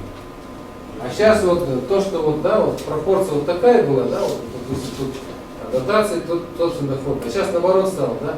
То есть тем больше повышаешь доходы, да, тем меньше дотация идет. То есть вот этот метод, который вот гонка за лидером, она вообще, она не нужна, наверное, не показала себя эффективно. Если, допустим, я бы собирал бы сейчас вот это и те бы мне деньги, бюджет был бы у нас 15 миллионов был. Я на всех республиканских совещаниях об этом говорил и буду говорить. А смысл какой? Стимула-то нету, понимаете, уважаемые коллеги. Собирать, бегать там, гоношиться там.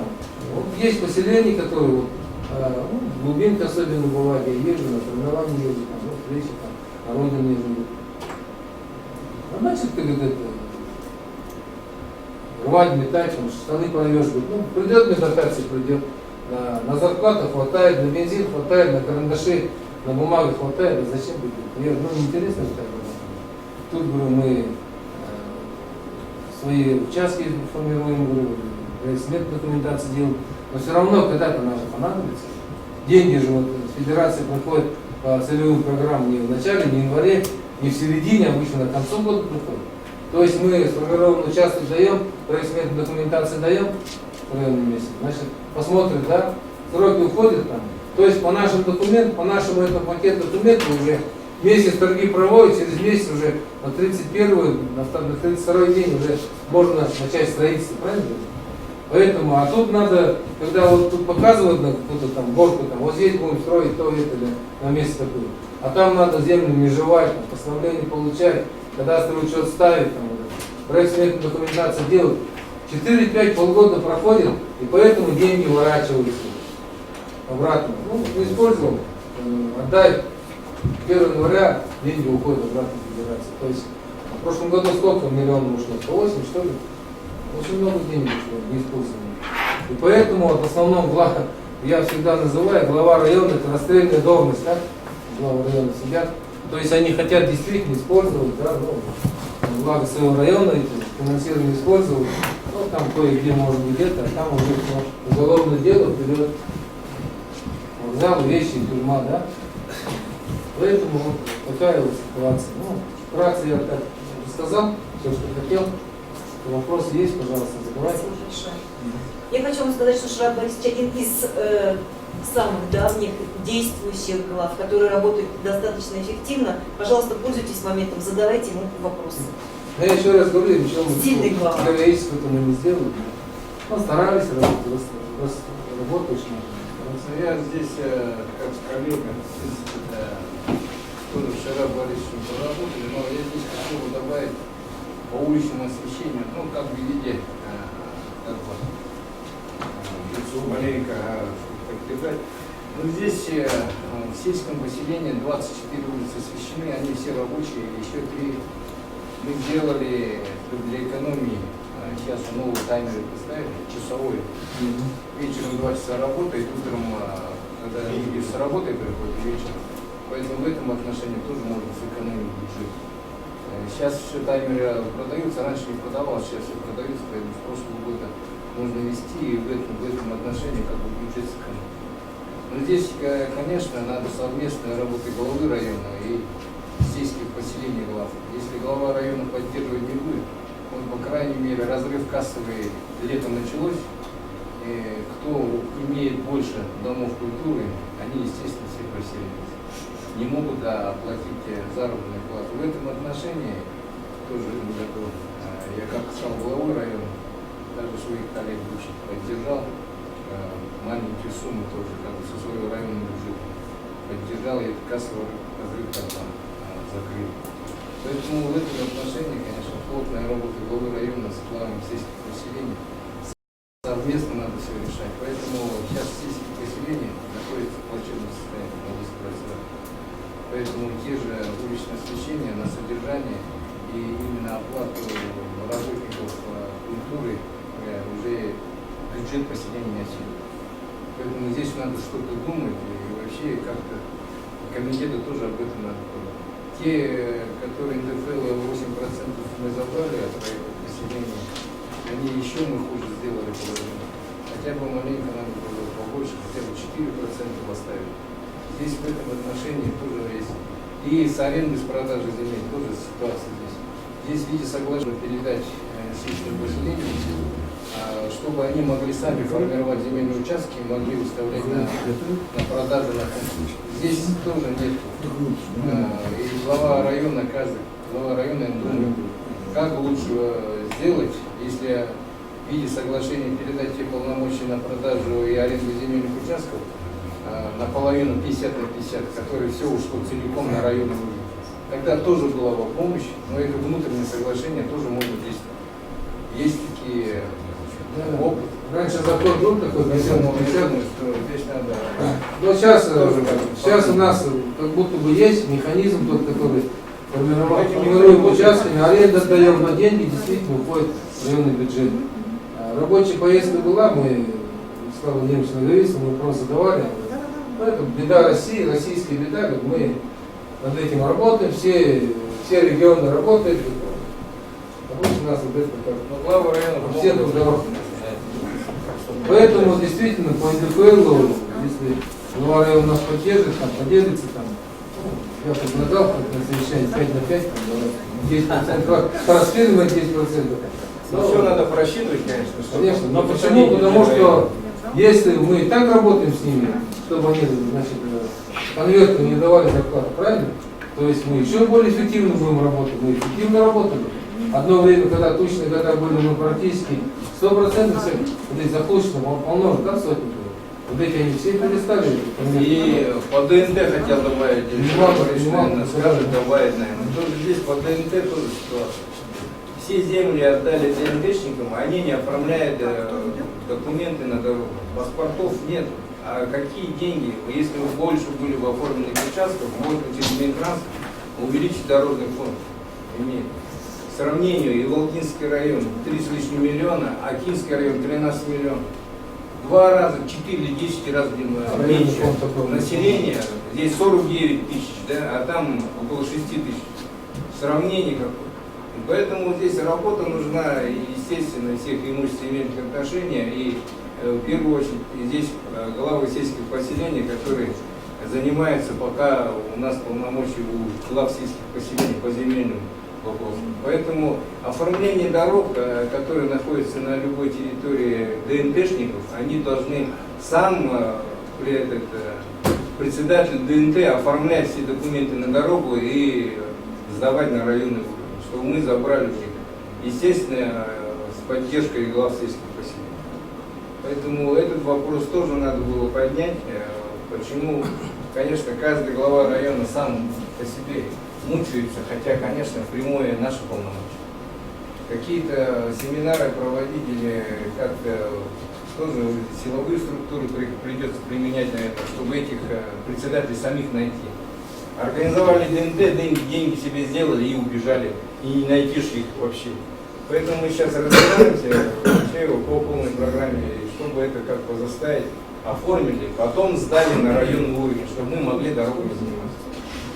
Я еще вот действенный метод такой, вот эти ДНТ, которые созданы, не надо забывать механизм, то, что сельское поселение может земли сельхозназначений перевести в ИЖС, да, то есть там многократно там увеличивается налог.